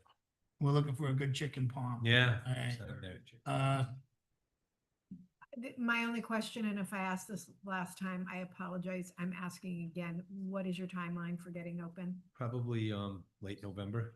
Okay, Yeah. just everybody's asking. Yeah. So, Is there a motion I'll to, make them, we approved the, It's a public hearing. oh, sorry, yeah, we public appro- hearing, We sorry. approved the vitrilling license last month, I believe, correct? Yes, there's an amendment, because there was I believe, a change in the name of the business. Yeah, it was, yep. So because this is a public hearing, is there anyone from the public who would like to come down and participate in the discussion regarding the license for the restaurant? The BV license? No, yeah, the BV license, excuse me. So hearing I'll make- no one, is there a motion to close the public Make a hearing? motion to close the public hearing. Is there a second? All in favor? Aye. Is there a motion to approve to grant the license to Mr. St. Angelo as Sorrel? Second. All in favor? Aye. Good See you luck. next month. Thank you. Well, before you leave, Mike listen to goes, Mr. DeSisto. there was an amendment to the name on the victualling license. It's a housekeeping thing that he needs to do to reflect the name of the business. And the correction is Sorrel Off the Lane Yes. LLC. So should we just renew this, just issue this like a new license? Just if you could make the motion that the victualling license would be held in the name of Sorrel Off the Lane. I'll make a motion to hold the vitrilling license in the name of Sorrel Off the Lane. I'll second. May I ask though? You can. What is the reason for the name change? Out of curiosity. Just my wife wanted to do it because we have the other place in. All right, understood. Yeah. Thank you. Separation. All right. Hang on, Goes. we still Wait, get we the have- entertainment license. Wait, we have to vote on that motion. All in favor? Aye. Don't go anywhere. Now we're gonna have your entertainment license. Where is it? May I ask the question? Good. Which is, In Barrington, you have that heavy metal band. Yeah, It yeah. goes up to like 150 Yeah. decibels. I couldn't Point- understand. Point the decimal- speakers towards his house, the please. decimal things. You don't. You're not gonna have a heavy metal band. No. All right, so P2, request for a victory license amendment. No, that's we did that. P3. This is P3, request for a yearly entertainment license, Sorrel Off the Lane LLC. You want to have a 1 or 2 person band, nothing inside, Obviously or even inside. if it's outside, you gotta, be within your limitations. Yep. Is there a motion? Motion to approve? approve the entertainment license. Second. All in favor? Aye. Aye. Okay. There you Thank you. go. Thank you. Can't we go? Now, am I going backwards or no? So you go. Continue going forward? Yeah, Sorrel was the other one, but I didn't get the Bloom Petit. Oh, that was the P1. Okay. Thank you. That's our, next we have Christie's Craft Tales. Is Christie here? I think she is. Come on down. How are you? Oh, great. And yeah, just don't be too loud. Yeah, heard. You Where's the app? Oh, they left. Never mind. you want to be a victualling license? on top of all the others in Warren, yes, I do. Yeah. Okay, any questions for the applicant? Just want to say, love your work. Thank you. Thank you. Eric. Anything- Just trying to add a little value. Anything other than admiration? I'll Is make there a a motion? motion, we approve the vitrilling license for Christie's Craft Ales. Second. All in favor? Aye. Thank you. Good luck. Next, we have correspondence. Is there anything that anyone would like to pull out of correspondence? There's can we send a That's it. letter of appreciation to Chris Mattos? Second. All in favor? I'd like to pull C3. And C3. It's Mr. from the Hanley. town of Westerly opposing the change of the name of Victory Day. I don't see Okay. why we need to change the name of Victory Day. Stanley wants to, so Victory Day, this is from Westerly. Victory Day currently pays tribute to the immeasurable service men and women who served, sacrificed, and died in the Pacific and China, Burma, India theaters of operation during World War II. And whereas our job is not to erase history, but to preserve it and educate our citizens on Victory Day with the impact of World War II upon and within our state. And whereas renaming this day to Peace and Remembrance Day is disrespectful to our military veterans. So you're in agreement with this? I agree Yeah, with I this, agree. yeah. I don't want to see it changed. I mean, So- all the people that died for that war. Whereas to the ch- Westerly that Victory Day? Town Council has concerns relative to previously proposed House Bill 5887, the bill's potential reintroduction of that. So as we recognize this, Mr. DeSisto, what action are we taking other I'd like- than future I was action gonna make a motion to draft a resolution in support of for next month? for next month, if that's the way we would do it. I believe so, since it's not on the agenda. Correct. Okay, Okay, so I'd make that motion to ask the town clerk to draft a resolution supporting the resolution. position to bill, The opposition to that bill, yep, bill, the numbers right there. where, We'll have an Yeah. appropriate, yep, resolution for you now. I second that. All in favor? aye. Well, discussion? Oh, discussion, please, sorry. Well, this bill, I mean, the legislature is out of session for this year. It's been introduced multiple years in a row now and it never gets out of committee. Is there a pressing need to pass this resolution or any resolution on a bill that doesn't go anywhere? I think there is, to make sure everybody knows where we stand and we support our veterans. That's why I'm voting for it. I mean, I suppose, but I'm just thinking that it creates more paperwork. But these are my thoughts. All in favor? Aye. Aye. Any nays? Okay, the end. Next, we have old business, discussion and action regarding zoning ordinance amendment referral to the planning board and advertisement for public hearing, Kennels Dog Daycare, Michael Monty Esquire, Sarah Regan, and Thayer. Hi, come on down. Good evening, Mr. President and members of the council, Michael Monty, on behalf of the petitioner. So this was before you, I believe, about a month ago. Last month, yes. Yes. So we formalized our request to make a petition to make kennel dog daycare permitted by special use permit in the manufacturing district. My client, Ashley Souza, has secured a lease in the manufacturing district to operate as such. But unfortunately, she came to learn that dog daycares and kennels are not a permitted use anywhere in the town of Warren. So we drafted a proposal for your consideration. Would love to hear if there's any feedback on that before it goes to the planning board. And then if there's a positive recommendation there, it would come back for you.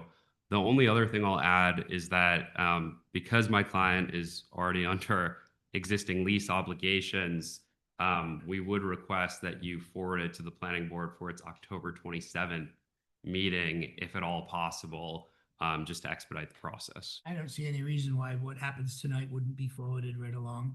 This is, though, that's reasonable. You have the time, yes. Are there any questions of the applicant? Like we did this last month. Yeah, I'm just looking through here and I don't see anything that limits the amount of animals allowed at the facility under the special use requirements. There's no square footage per animal or maximum. I think that the applicant had said 20 at the last Is the language here though? There's no language under what they're requiring for the special use permit that, and I don't know what the number is, but there should be some type of, Measurement? so many square foot per animal. I don't know what. I Would don't the know how much applicant square be- feet does a dog need? No, I understand. Yeah. So Here's a to the- question. So the proposal was based largely on what the Bristol ordinance currently reads as. And I'm advised that there are state requirements to that point in order to get the license to operate. And we can be prepared when we go before the planning board and we come back before you to describe those requirements in greater detail. And if appropriate, add those into the criteria as well. I think that makes sense. You might want to include a fee in there too. There's As in a license? Oh, it's a 250 in the 250 beginning. application fee is, Do you mean an annual fee, Anthony? Yes, Wouldn't that be done under licensing or something? could be, yes, but I So we just want, could we sister draft an ordinance to require a license for these as well? we could, I just wanted to, Yeah. Mr. Monty was kind enough to say, do you have any comments? And that's one of the comments that I have. All right, who's keeping track? All right, I got it. I think I got the motion too.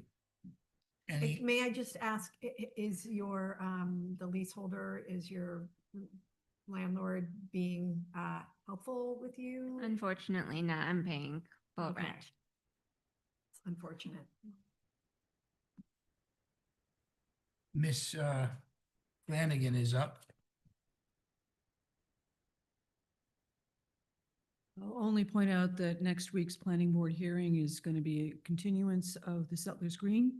And there's a lot of new documents that are coming in. And there's probably going to be a lot of discussion that hasn't yet wrapped up. I just want to give a heads up that I don't know what the agenda looks like going into that meeting. It hasn't been sent out yet. I hope we can get this in, but I don't want to make any promises, even if it's on the agenda that we get it through. Well, Based on the fact that you have that Settlers Green application on for that next week's meeting and perhaps a special meeting for the planning board may be in order. That's something you can discuss with the chair. You don't think we could simply urge Mr. Massey To put to it, stop move this up earlier on the and- agenda? and move this up on the agenda, considering they're already paying rent in Warren? Yeah, I don't think you'd be barking up the wrong tree on that.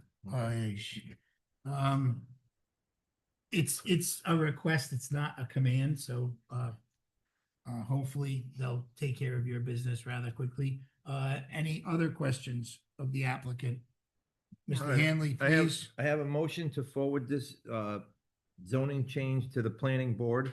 I would like to see some language under the special use requirements that sets the limits either on the number of dogs or square footage per animal. And I would also like the director to draft a sister ordinance requiring a kennel licensing, annual kennel license with the appropriate fee. Is there a second? Second. All in favor? Aye. And as you heard, let's please ask and include the hardships that unfortunately are going on so that Mr. Massey understands the hopefully putting it ahead on the agenda and getting it taken care of.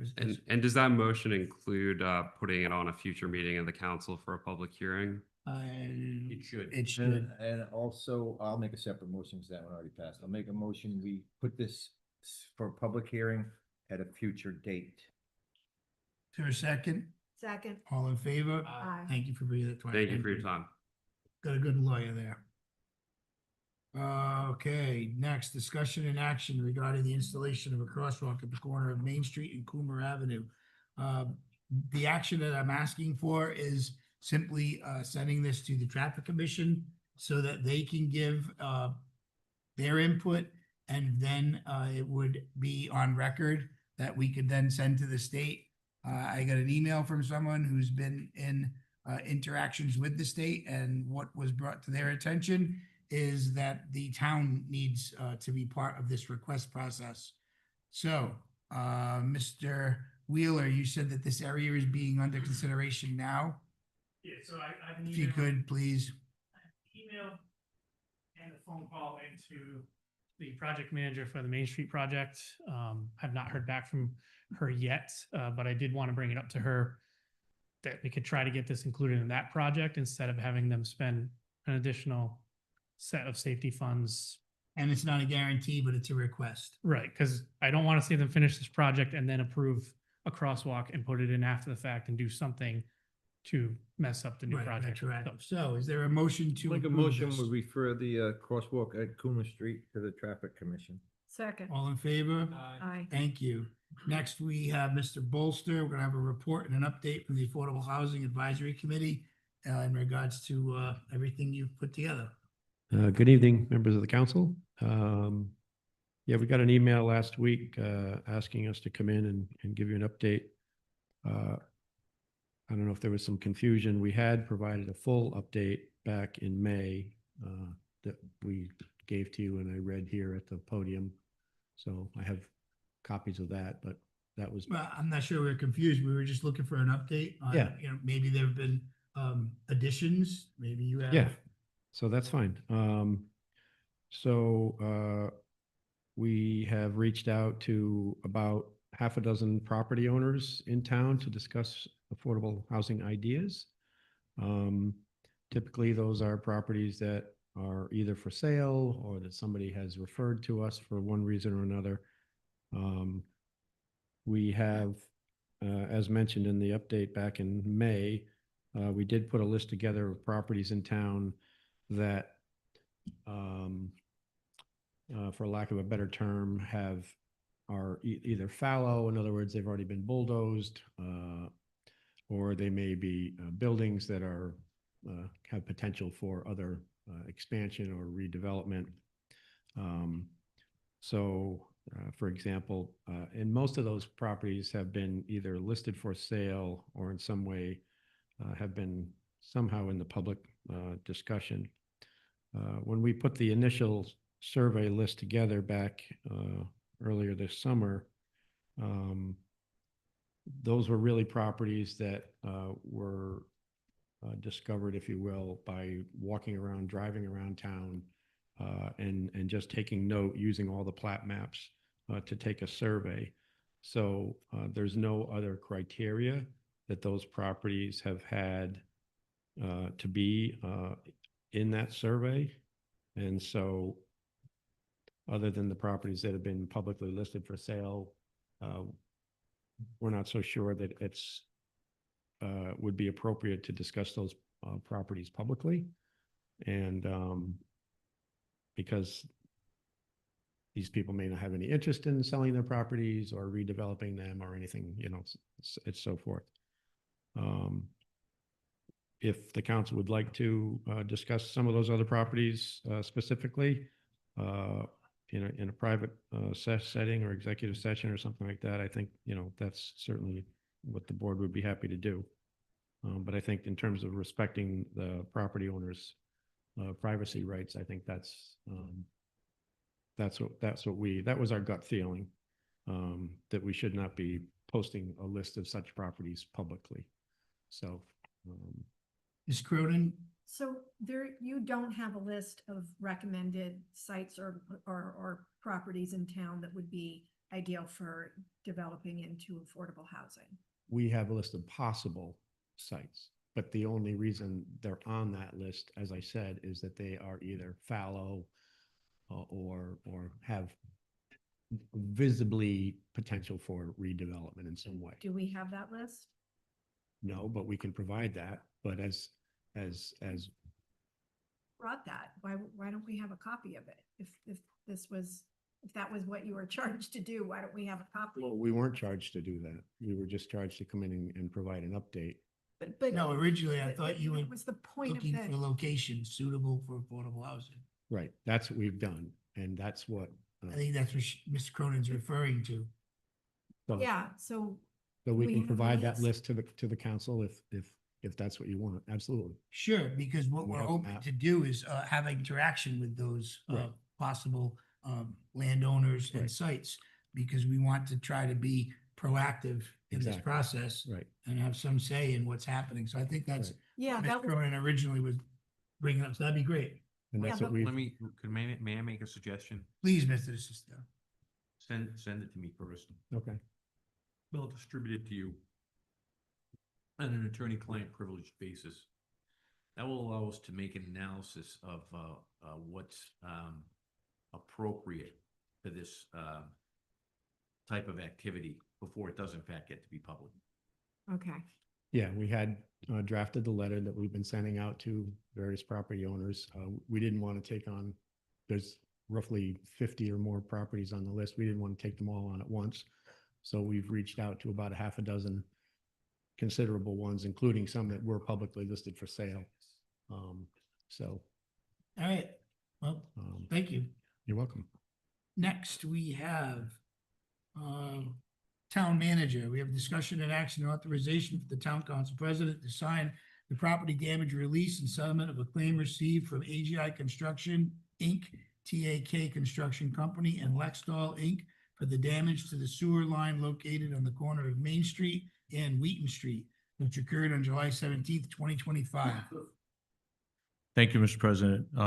As you said, this was night work that was being done by AGI for National Grid, replacing the gas line. While they were doing that construction, they damaged a sewer lateral. The town sewer department had to respond. We had to repair that damage and pay for that damage, which was $2,500. We've since we filed a claim with AGI, and in order for us to get reimbursed from AGI, they're requiring that we sign this release. To desist now. All right, is there a motion to have me? Joe, I have a question. Oh, please. I'm looking at the cover sheet. Why does it say State of New York, County of Bristol? Yeah. I think we all have the same question. Yeah, it's on the front. I did not notice that, but I will reach out to AGI and Yeah, inform so them it of shouldn't be that. New York, it should be Warren. This I was mean, Rhode drafted by Island, Rhode Island. Bristol County. This is an AGI document. I'm sorry, I don't have that. Okay. I just have the release and settlement claim. I didn't Oh, catch it that's either. file. I didn't catch it either, because right on the right of it, it says representative of the town of Warren. Good eyes, Mr. Hanley, and Mr. Tromley, and all those who saw it. I will make a motion to authorize the town manager to sign the release pending the correction of the document. Second. All in favor? Aye. Thank you. Next, discussion and action regarding new sales tax on short-term parking service providers.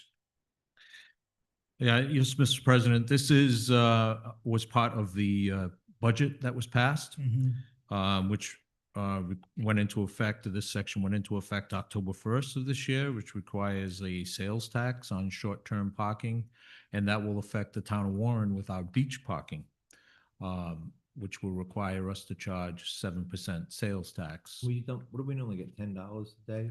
I believe it is Town. $10, yes. So Yes. it's 70 cents per one. The rec director here, you may want to make sure you increase the fees by at least 7% next year. Well, I did, yeah, so I know that the Parks and Rec director is working with her organization to try to come up with a solution to this problem. And I did speak to some other representatives of communities that do have similar situations, beach parking, Bristol and being one. And then they told me that they were just going to incorporate that and they were going to pay for the 7% sales tax. Leave the parking fee at $10 and Absorb the 70 cents. and correct. That is the only Yeah. change, or go to 11. Go to 11. And, yeah, ours goes to 11. Yeah, I think the problem with that would be trying Now to you get got, yeah. change and yeah. So what do but you want to do? Well, we can't really do anything. We got to pay. I just wanted to bring this to your attention. No action Yeah, needed, thank you. Next, we have recognition of Amy Curtin's clerk, Finance Department, completion of the State and Municipal Finance Academy Professional Development Program at University of Rhode Island. yes, Mr. President, as you are aware that there are some challenges of getting finance people in Rhode Island, getting them trained and being able to apply for jobs. One of the areas where, or an idea that had developed was that the State of Rhode Island Municipal Finance and URI and the Rhode Island Leagues of Cities and Towns got together and put together a program. This program was the first, that this fall was the first program. And we were fortunate to have Amy Curtin involved in that. It was a 7-week program, 3 hours each week. And they had tasks to do and work as teams. And I believe that the town of Warren, Amy, and our finance department have benefited immensely from this program. And I just wanted to recognize Amy for, first of all, it was volunteer. It was not required. And she volunteered to go to it, and she did an outstanding job. And I just wanted to make sure that the council was aware that Oh, we have applaud her. employees that, We applaud her and her efforts and her completion, so. thank I you. will. Yes. Should have clapped. It's okay. Next, we have, Peacock, TM5. thank you, discussion and action and authorization for the Rhode Island Infrastructure Bank to pay contractors directly from the Municipal Resiliency Program grant and to establish a line of credit with the Infrastructure Bank. Great news. Yes, Mr. President. As you recall, you had tasked myself and the finance director to look into this. We've had discussions with the Infrastructure Bank, and this is actually geared towards the J. Mills Park project. And so the Infrastructure Bank will be able to give us a line of credit for $250,000. We would be able to draw down on that credit and then request reimbursement from the grants, 2 grants that require us to spend the money up front first before we can get reimbursed. Once we get that reimbursement back, we give that to the Infrastructure Bank, and then they will recharge our line of credit. There is a 1%. 1.5%, yes,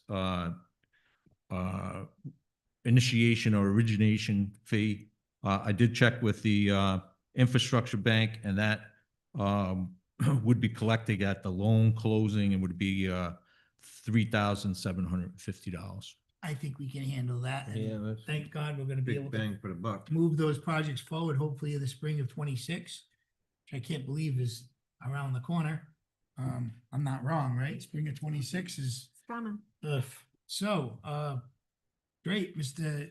DeSisto, do we need an action now to accept that, or is that going to come to us and then we accept it? You need to vote now. All right, is there a motion to approve? Do we need to authorize the town manager to sign Correct, yes. to sign their line of credit application with Rhode Island Infrastructure Bank? Correct. Is there a second? Second. All in favor? Or is there discussion? All in favor? Thank you. Thank you, Mr. President. Good work. Thank you. Mr. Solicitor, discussion and action on subrogation claim from Progressive Home ASI. This is from a Kelsey Pfister. Yes, the problem with this claim is that the work that was done was by a contractor for the town as opposed to the town. The company paid, Progressive paid on the homeowner's policy, was subrogated to the claim of the homeowner to the contractor. They asked for a certificate of insurance from the contractor, and they didn't receive one. That's why they're proceeding against the town. So I would recommend proceeding with this on a stepped approach. Step 1 is have the manager and the DPW director contact this contractor, get the certificate of insurance, and send it over to Progressive. Failing that, then the matter has to be referred to the interlocal trust for adjustment. Is there a motion to reflect? Question. Question. Mr. Trolley. It was AGI. Solicitor. I thought AGI was the contractor for the town. No, they're the contractor for Rhode Island Energy, National Grid. So then why are they even coming after us? I don't know why they're coming after us, because it was a sewer line that we repaired, but. Understood. My recommendation holds. Yeah. Okay. Yeah, so my question is, in the email, it says the town of Bristol. Yeah. was replacing gas lines. not the Yeah, town. I gotta tell you, there's about five different, There's about 5 different reasons why we should no, reject. there's this. about five different explanations for what happened here. Okay. So to me, we know who the contractor was. Okay. Get their certificate of insurance. Failing that, have the trust adjusted because this is a complete mess. I'll make a motion to that effect. I will second that messy motion. All in favor? Aye. Aye. Thank you.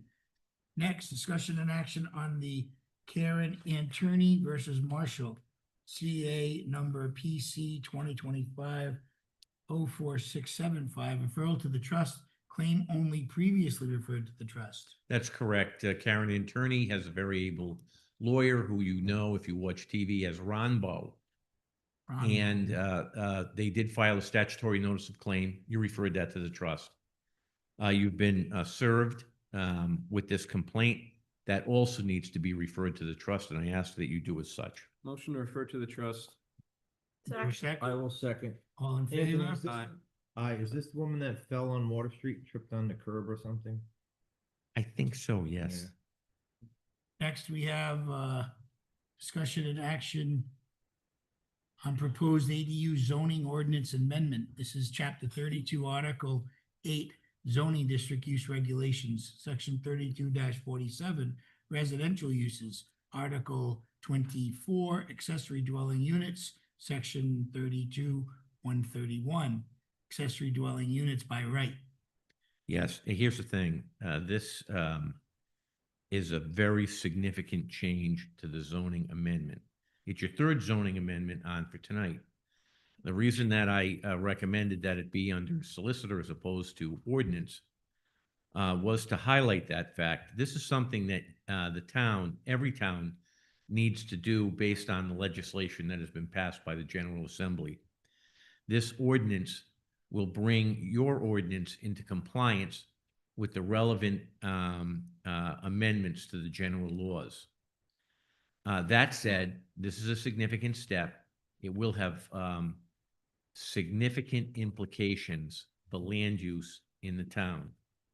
So what I'm going to recommend that you do tonight is to have this matter referred to the building official and Ms. Ring, who has been assisting you on planning, so that they can give you a report as to the effects that this will have on your community. My advice would be to have that for your next meeting, and then set the matter down for the planning board, and then a public hearing in December, so you can get this done before year end, which is really the deadline in the General Assembly. Now, I worked with Councilman Trombley on this. He was actually authoring most of this. I've taken a look at it. It complies with state law. But if he wants to say anything, I think that that's appropriate. Before he does, I'd like to ask, where in here does it take consideration of the use of the sewer treatment facility impact study? Is there any? No, it's not, would not be part of the ordinance. That's something you do separately. But isn't it rather important if we're gonna create an ordinance that increases housing, that we have an impact study at the sewer treatment facility? It's not, this is one part of an increase in housing in the town. You have other segments that will have even a greater impact, as we see with Settlers Green, which the planning board is going to be taking up very shortly. So to me, that's something that has to be town-wide, and I don't think it's a good idea to just focus on one aspect of housing production in the town. I think you need to do it for every one of them. Right, so don't we need it?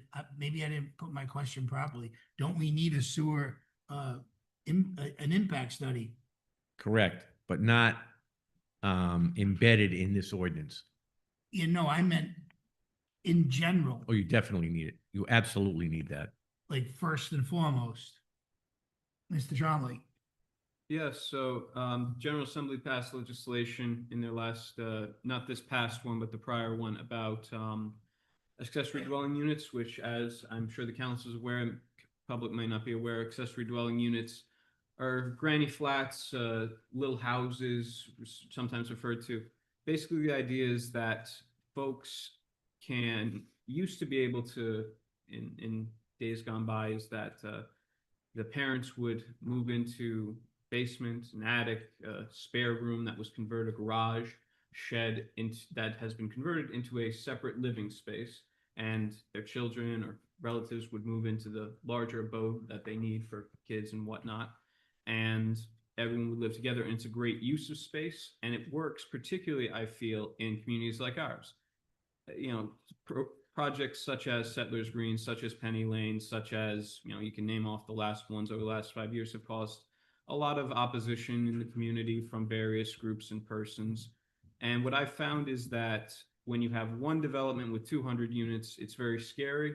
There's a lot of concerns. But when you have 200 same 200 units, but over 200 different locations spread out and part of just gentle upzoning, it makes people more comfortable with it. It adds to the character of the community. It helps ease the tensions. I mean, we're at $500,000 for the average cost of a home in Warren, which is more than double what it was 10 years ago. So we do have to take some action.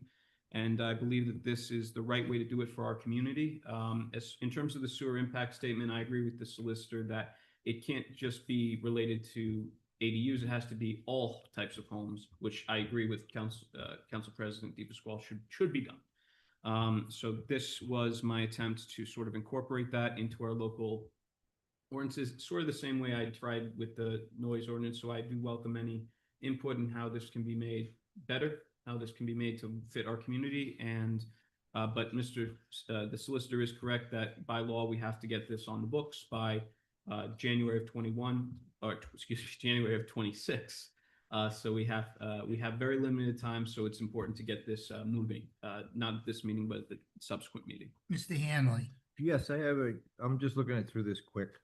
I mean, it like G on page, I don't know what page it is. It says, off-street parking spaces shall not be required more than one per bedroom. Shouldn't our ordinance say we require one per ADU instead of, it's like this is what the state's telling us we have to do, but we can set it where we can require one spot. I think that language is going to need to be changed. I think I copied that directly from the statute, but I'd be happy if Okay. it's for verbiage reasons to. Well, because amend that. what it says shall not be required more than one. It says shall, so you can, zero is not more than one, so that could be interpreted, you could have zero. I needed to say Right. you have to have one.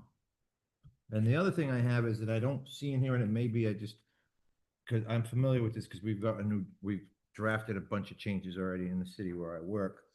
And a detached accessory structure, it's more relevant where I work, but as long as you stay within the existing footprint, you're fine. You need no zoning relief. But if you expand that structure in any way, shape, or form in the community where I work, it now has to meet 100% of the required primary structure setback. So in other words, if you've got a garage that's 4 foot from the property line, and you just want to put an ADU in there and you're not going to make it bigger or taller, you're good to go.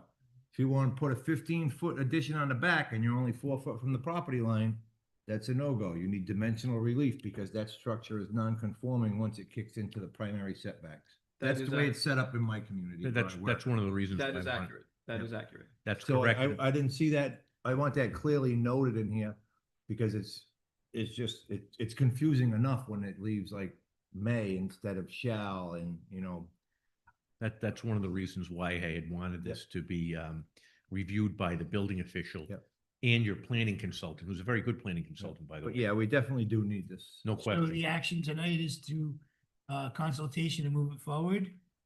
So refer the matter to the building official and the planning consultant for a report at your next council meeting. Is there a motion? I'll make that motion. I'll second that. All in favor? Aye. Okay. Next brings us to discussion and action regarding the status on the foot of Washington Street, Water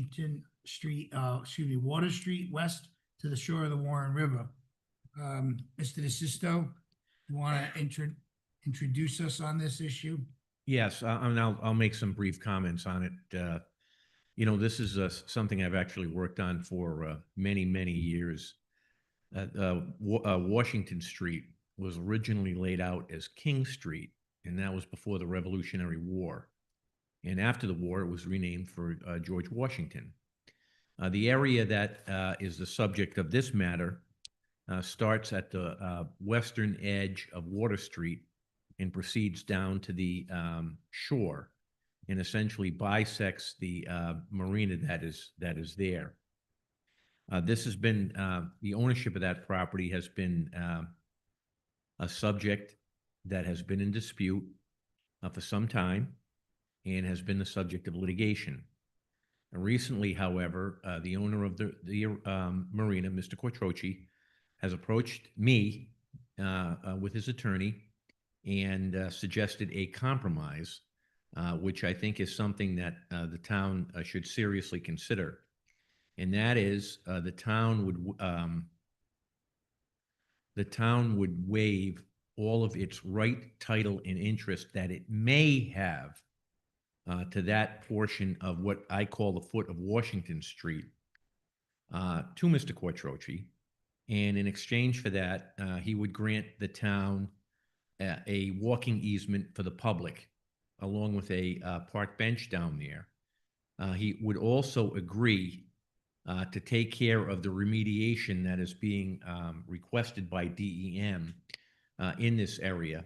Because of the industrial thing in the past, the DEM is looking for remediation in what's known as an ELUR, an environmental land use restriction. The town would also obtain an easement for a drainage pipe that is underneath that portion of Washington Street. And some repairs have to be undertaken then. I have had some discussions with Mr. Quattrochi's lawyer. Depending upon the council's action tonight, we can proceed to the documentation phase of this so that we can put this into effect. After all the years of dealing with this, including through 2 lawsuits, I actually recommend that we undertake it at this time. I think it's in the best interest of the town. The public will still have the ability to traverse down that portion of the foot of Washington Street to the shoreline, so no public access is lost. The town will not have the burden and responsibility to maintain that. That has been in one of the flashpoints of this controversy, because Mr. Quattrochi has been maintaining the area. The town has not. So I do think that there's benefits for the town in this. I recommend that you do it, and I'd be happy to answer any questions you may have. I've been working on this for years and years. Does Mr. Quattrochi own both sides? Yes, he does. All right, so nobody else, it's just him that would need access on that road. Not only doesn't he own both sides at the shoreline, but he also now owns on both sides of that area of what I call the foot of Washington Street that are on the west, that's on the western side of Water Street. He owns on both sides. Now, isn't it, I didn't see it here, or that you said, we're not granting an easement. He's taking over responsibility of the stormwater line that's there. And Right, he's going to maintain it. All right, I may have misspoken there. Yeah, there is an easement now, but Okay. we're abandoning that. Mr. Quattrochi is going to take on the responsibility of that stormwater drain, as well as installing the required catch basin by DEM at the bottom, as well as taking over ownership of the seawall and leaving us free and clear of any legal argument to its condition, to its future, to its status. I feel like it's a private driveway that's going there, and it has the potential of opening up a remediation aspect, as well as costs associated with the lack of better words, lack of maintenance that we've applied to the wall and the pipe. So if Mr. Quattrochi's in agreement with that, I think it's a win. I stand Mis- corrected, thank you. Mr. Tromley. Out of curiosity, in terms of the taxable value of this parcel, I know it seems like the council's going to move this forward. Do we think that the tax assessor might be able to provide an assessment in terms of what the taxes will be from this parcel each year from Mr. Quattrochi? I'm going to tell you this, it's of course, it hasn't been taxed previously. Right. But based upon my limited knowledge of assessment, and I defer to your assessor, the amount of taxes are gonna be negligible. I assume so. I just would like to know the exact figure if that's all right. Would it be contingent or now? Not contingent, just. So, just okay, as a that informational. could be given. Yeah. Are there any, Mr. Quattrochi, you have anything you want to add to that? Anybody here from, the public who'd like to discuss? Feel free. Davison, come on down. Thank you. Could we just make one condition that, and the reason I say this is because currently, from the public's perspective, people don't know whether that's public or not. There's a lot of signs that say no trespassing and this and that. And historically, it has been public for 300 years or whatever.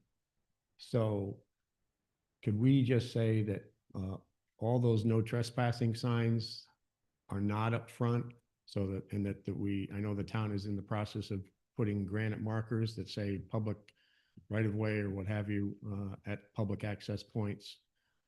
Could we make sure that that's part of this deal, if that's You can probably do it right now. Mr. Quattrochi, would you be in agreement with a small marker saying this is a walking easement to the public? Denoting the fact? I mean, Okay. I know you got bad hips and knees, but I think for the record, if you've said yes, Mr. DeSisto, does he have to come forward? No, that would be part of the agreement that we'd execute with. And what I believe we're looking for tonight is to allow the solicitor to finalize with Mr. Quattrochi the exacts of what we're doing instead of trying to put it on the fly. But the big picture of what we're doing here is really taking something out of a question mark that's been ignored by the town's perspective and preventing a lawsuit with that wall falling in and all of that there. So I think it's a benefit. We're getting Yeah. public access walking easement. Yeah, thank you. I just want to make sure that the public is very clear about that Oh, when it's all done. It'll be crystal clear. Thank you. Ms. Flanagan had her hand up. It'll be as clear as granite, not crystal clear. Etched in stone. So I caveat this with being a newcomer to town. I've only been here 10 years, so I don't know the history here. The seawall that is at the end of what is ostensibly Washington Street, when did that go up? Do we know? In its original state, Mr. Quattrochi can tell us, but it's been in contention of who owns it. This is, Please, since we're making you get up, come to the microphone. thank you. Jack Quattrochi, excuse me. That is a fieldstone, was originally a fieldstone seawall. The area was the location of the coal storage for the power plant that drove the mill. It has been repaired by me or my father 3 times in the last 75 years because the charge of water that comes down that street is overwhelming. The proposal that I'm going to bring to CRMC, which I think is in the plan that I submitted to the town, will be a steel sheeting wall that will withstand the water. There are no catch basins on Washington Street from the library down. There are 3 small catch basins at the intersection of Washington and the foot of Water Street and the foot of Washington. So there's a tremendous charge of water that comes down there, and we just have to deal with it. I can't keep fixing these walls. So that's part of the reason. Your question's been, it was original fieldstone, it's been repaired. The legal question has been for the 23 years I've been sitting here, 22 years, is who owns it. It's going back and forth because these 2 fine gentlemen have played legal paddleball with the issue. But there's been a seawall there for Forever, decades, if yeah. not Right. It's for a century. probably, yes. All reported. And it's on ledge, and it's probably the reason why the main bulkhead is still there. That's laid fieldstone. So as someone who uses the boat launch at the commercial dock at the end of Wheaton Street, I am sad to see an opportunity for public access to the water disappear at the end of Water Street, since I live on Oh, Water Street. no, this, Well, if but you I'm go not- down, I'm if not you go talking about- down, I'm if you, talking about actual access into. right, but if I may, if you go down that driveway, Hmm. on the left is private property, it's a brick building. On the right is private property, it's a house. As you continue on that driveway, the private property is now the driveway you're on, as well as both sides. It's a very great legal argument. They've fought it for 22 years.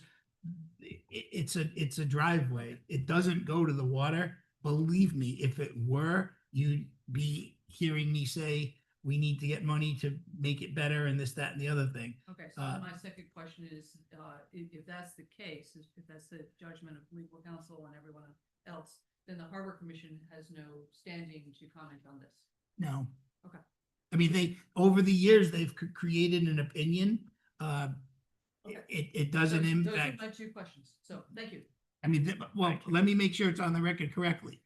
Yes, they can have an opinion. They have had an opinion. They have shared their opinion with the solicitor and probably even Mr. Quattrochi. At this venture, at this point, we're accepting the fact that we don't want the wall, we don't want the pipe, we don't want the remediation, and we don't want the piece of asphalt on top of it. Okay. Thank you. I All right. consider us we're on top of an issue. Like I said, newcomer to town, so. We wouldn't be giving clarify. away something that would be an advantage to the public. Are there any other questions? No. Is there a motion to accept this offer and allow the solicitor to participate in drafting the language? So moved. I'll second. All in favor? Aye. Here we go. Next, Finance Director, fiscal year 2025-26 revenues and expenditures. Anybody see anything in here that is mysterious? Hopefully they're all solid. Yep, That's good. thank you for that. Thank you. And a cash balance report. I redesigned it a little bit, grouped the types of balances together, just to make it a little clearer for you. Good. Thank you. Mr. Rego is gonna be so excited when he sees this. Yeah, it's very. He's already seen a copy. Yeah, it's easy to read and it looks good. Thank you. Okay. Next, we have the tax assessor. Getting up from her seat over there. Discussion and action regarding authorization for the town council president to sign an agreement with Catalyst regarding software subscription fees. And say you. So because we don't have a server now, we're on the cloud, I have to get the web-based camera system. So So the- that's what that, So the cost is 2,000, For this 3,100, 3,300, correct? and that's something we need to do what we're doing. Yes. So it's not really an open to discussion, although we can have it. Where is it coming from? I is the have. budget covering it. Yes. Okay. Any other questions? Always important questions. Mr. Hanley's on it. Is there a motion to accept? Motion. I'll second. All in favor? Aye. Thank you.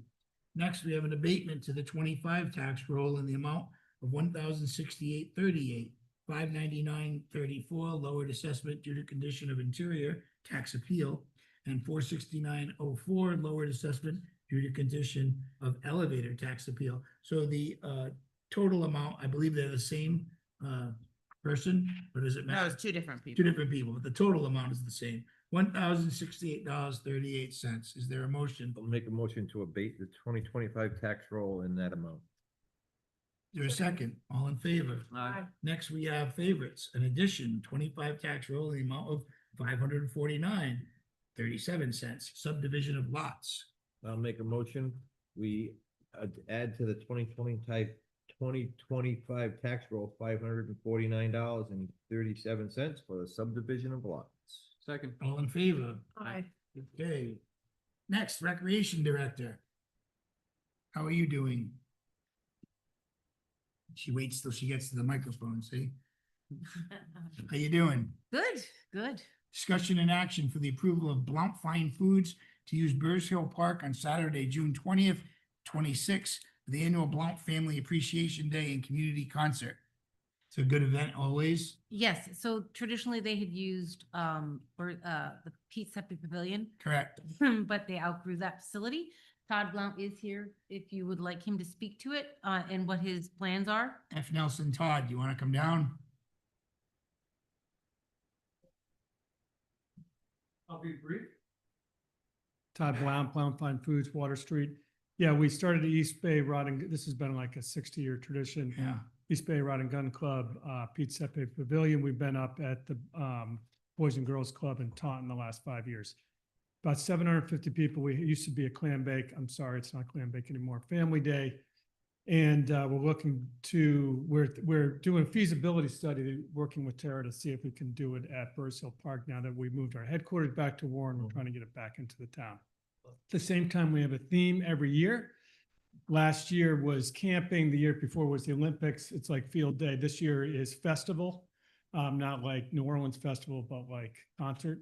So we're looking also to have some live music. And then at the same time, we're working with the rec department to see if we can combine the second half of the day to more of a public event. So employee appreciation, about 750 people in the morning, and then ideally moving into some kind of more public time. in Sounds the great. afternoon. So we Well, don't have all the kids, details. I was thinking of, for an event like this, and maybe even other events, should we have a part-time, or not part-time, a dumpster?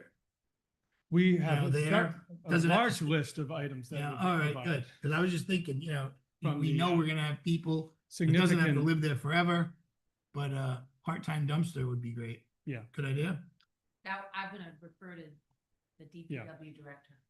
We're doing the feasibility of the large list that the rec department recommends on the police detail, trash. All right, parking, well, everything. I guess So- maybe we'll put it in the form of a motion up here. I think if there's a big enough event, we should have a dumpster, especially if somebody's coming forward Yeah. to utilize it. It'll ease your day. You know, everything just Right. goes in the dumpster. Who's paying for the dumpster? They are. Yeah, Oh, Oh, Yeah. yeah, this is, it's 100%. We're also looking, it's our 80th anniversary as a company. It's the 250th anniversary of the Congratulations. town. So we'd be adding all these kind of special. please send me an endorsements. invitation. Yeah, I think they should get a dunk tank for you. Yeah, well, I'm the #1 moneymaker in the dump tank. Yeah. You either I love beg me or to hate differ. me, but I thank buy God. a couple grows of balls. Okay. People love to throw things at me. Oh, well, so, we can have a motion to approve, or we can have a motion to approve contingent I'll on. make a motion, we approve contingent upon the recreation director, Mr. Blount, police and fire to work out the normal things that they need to work And out with for plenty these of time larger to even events. bring it back to us. Yeah, there'll For be some- final approval. Yep. But you got the green light from here, so work on it. Appreciate it. I'll Is there a second? I'll second that. All in favor? Aye. Thank you. Thank you, Mr. Next, we have discussion and action for the approval of All Tier Sauna to provide a mobile sauna experience at the Warrentown Beach or Burrs Hill Park from November to May. And there's a fee for the usage. So, Kayla was not able to join us tonight. She's not feeling well. But you all received the information on what she would like to do. It is something that takes place down at, South Shore Beach. She does have, her home base is over on Cole Street, already. So she would like this, idea to come to the Warrentown Beach. And, it's a mobile unit. It Cedar would- and wood, and it looks pretty. Yes, and it would be brought back to 51 Cole Street each evening. She's looking to do Saturdays and Sundays, possibly adding maybe mornings Yeah. during the week if there is success or a need. She will have an employee on site during operational hours. Again, it is during the winter, spring months, and all the booking is done through her. She provides the insurance. With the manager, we did speak about adding a fee because she is charging to use, she's charging to use it. So that is one thing that we also discussed. I unfortunately came up with it may not be so, such a good idea on her end or your end or whatever. We need to include, the bathrooms. And I know that our bathrooms aren't open because of Winterized. personnel. I don't know. I don't think they're winterized. I think they're year round. Are they capable. year-round capable or do we? Typically, winter out all the time. Well, if we're gonna, Otherwise, we gotta heat the space year-round. or we have to get a porta john. I mean, I don't know. All I know is if we're gonna support and sponsor something that's inviting people to come be in a sauna, go in our beach, we have to be the town who supplies or incorporates into the business plan use of a restroom. I would also, if I may, Mr. Please. I'll just direct this to the solicitor. Is there any liability concerns that we have with this? Is there anything that they'd have to sign for the town's sake? Well, I know Tara always asks for a certificate of insurance. So that's the COI that we discussed earlier, and I'm sure she'd do it here. Okay. So the sauna wouldn't put us in any heat? Okay, all right. You know, Tara sweats the details. I know she does. And Mr. DeSisto is actually gonna participate, because why not? Well, I gotta tell you, down at South Shore Beach, they don't have any restroom facilities. Oh, but but it's loaded. Right? There's people going there. Yeah, no, it's become very popular. I think it's worth the discussion. And we also are going to work with Brian Wheeler on the location. whether- Even if it's a porta john that has to be there next to the shed, I just think that, Do we have an idea what the fee would be to charge? no, but if we can incorporate that idea in, I can't imagine going someplace and then not being able to, if I had to go to the bathroom while I participate in a sauna experience, so. that's So just the me. sauna experience is only an hour and a half. Right, but then you're going in the water and coming out, I don't know, how do you know there's no public restroom in Westerly? No, No, it's South Shore Beach. South Shore, there They is don't no, have them. they do not have But restrooms. the message from the Little Compton Town Council, they want you to know that this activity is hot right now. All right, is there a motion to allow, I just have one other question. please, Mr. Try, For the get us solicitor. out of the hot water? Yeah, God, the puns. Is there, since this is kind of a health related thing, is there any Department of Health regulations or anything that the applicant's gonna have to go through? If I'm setting you up for one of these, I'm gonna start throwing this pen at you. No. Good. So is there a motion to approve? Motion. Second. All in favor? Aye.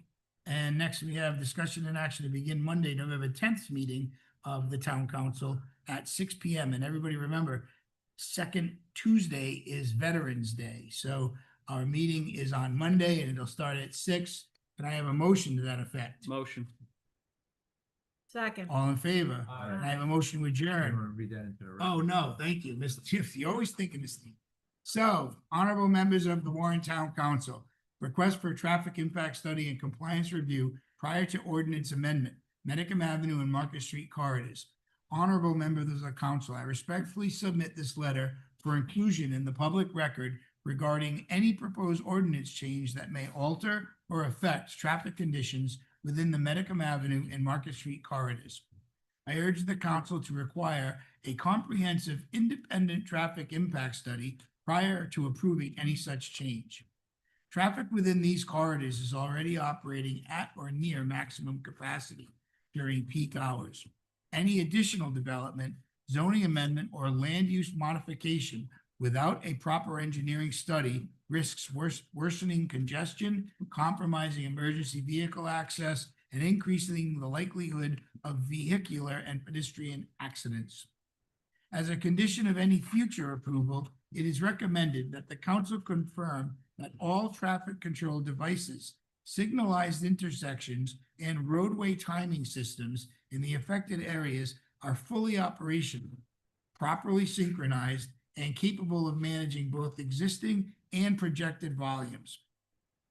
Failure to ensure these systems are compliant could significantly heighten the town's exposure to preventable safety hazards and potential legal claims.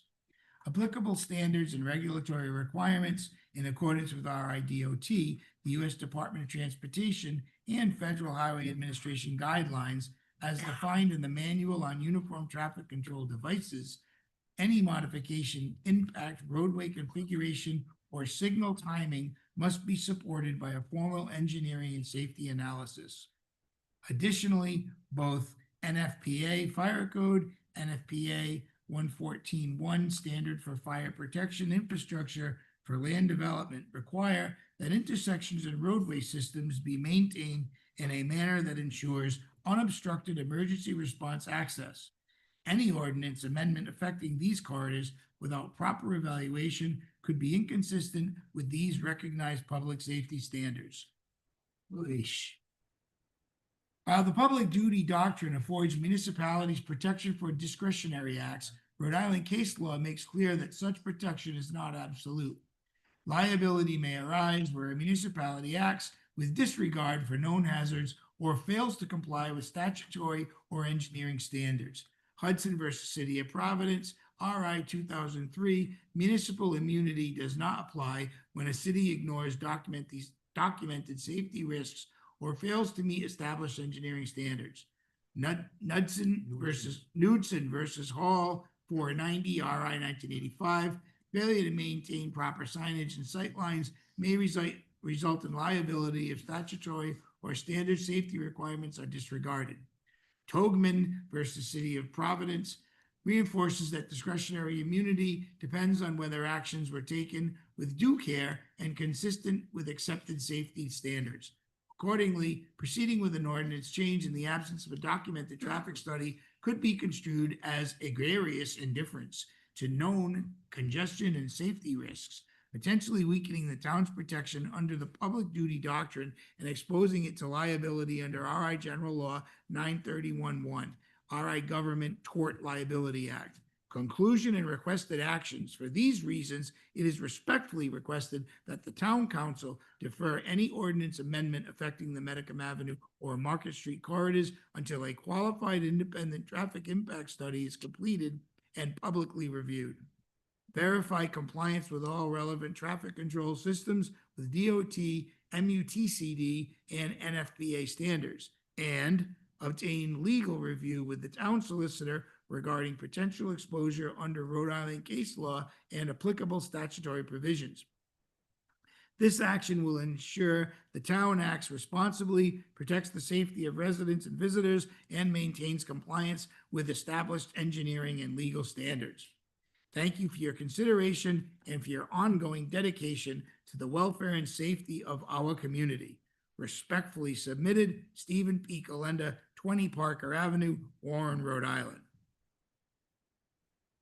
You have a, Hey, Hi. What's up? I don't have anything to say about that. Oh. But I do, before you adjourn. we have to deal with this. Okay, but before you adjourn. Then I'll go to you. So is there a motion to accept this as read into the record? Pretty sure that's in reference to the Medicom to Market corridor. Study, the infrastructure study. Yeah.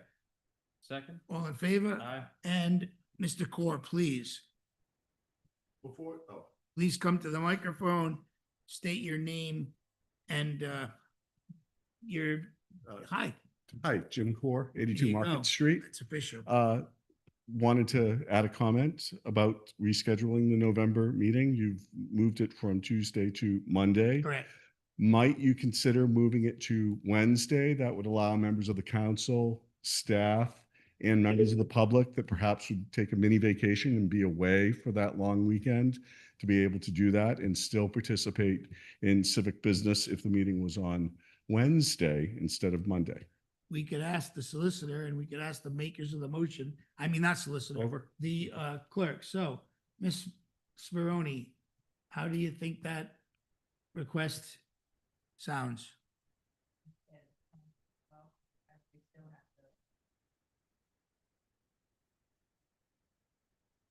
Still gotta be open on Monday, no matter what.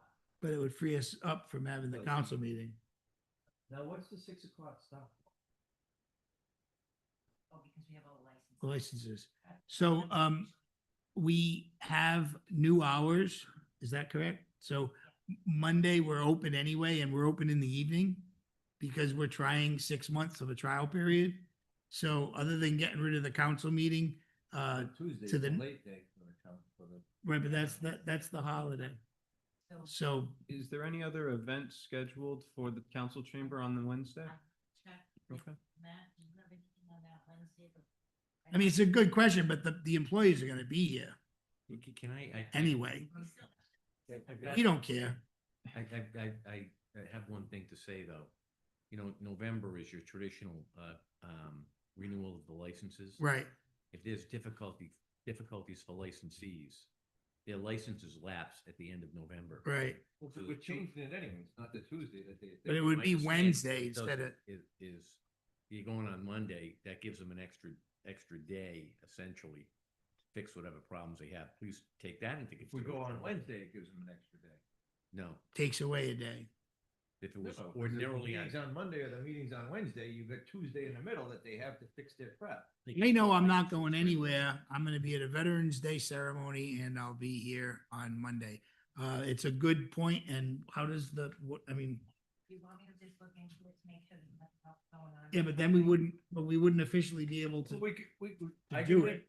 we make a motion that we reschedule the November council meeting to the Wednesday following Veterans Day, if town council chambers is available. If not, we go to the Monday preceding Veterans Day. Well, can I say something? Yes, You actually trump anybody anyway, so it's up to you. but we don't want to use that word or push somebody out. I don't think this information saying there's no planning and zoning on those days anyway. I think we're pretty. So we could do it. All So right. Mr. Core brought up a good point. What's the maker of the motion? We move the November council meeting to 6 PM on the Wednesday following Veterans Day. Second, I'll second it. all in favor? Aye. There you And I make a go. motion that we trump anybody else that's gonna be here. I'll make a There you motion go. to adjourn, Mr. President. Thank you. All in Second. favor? Aye.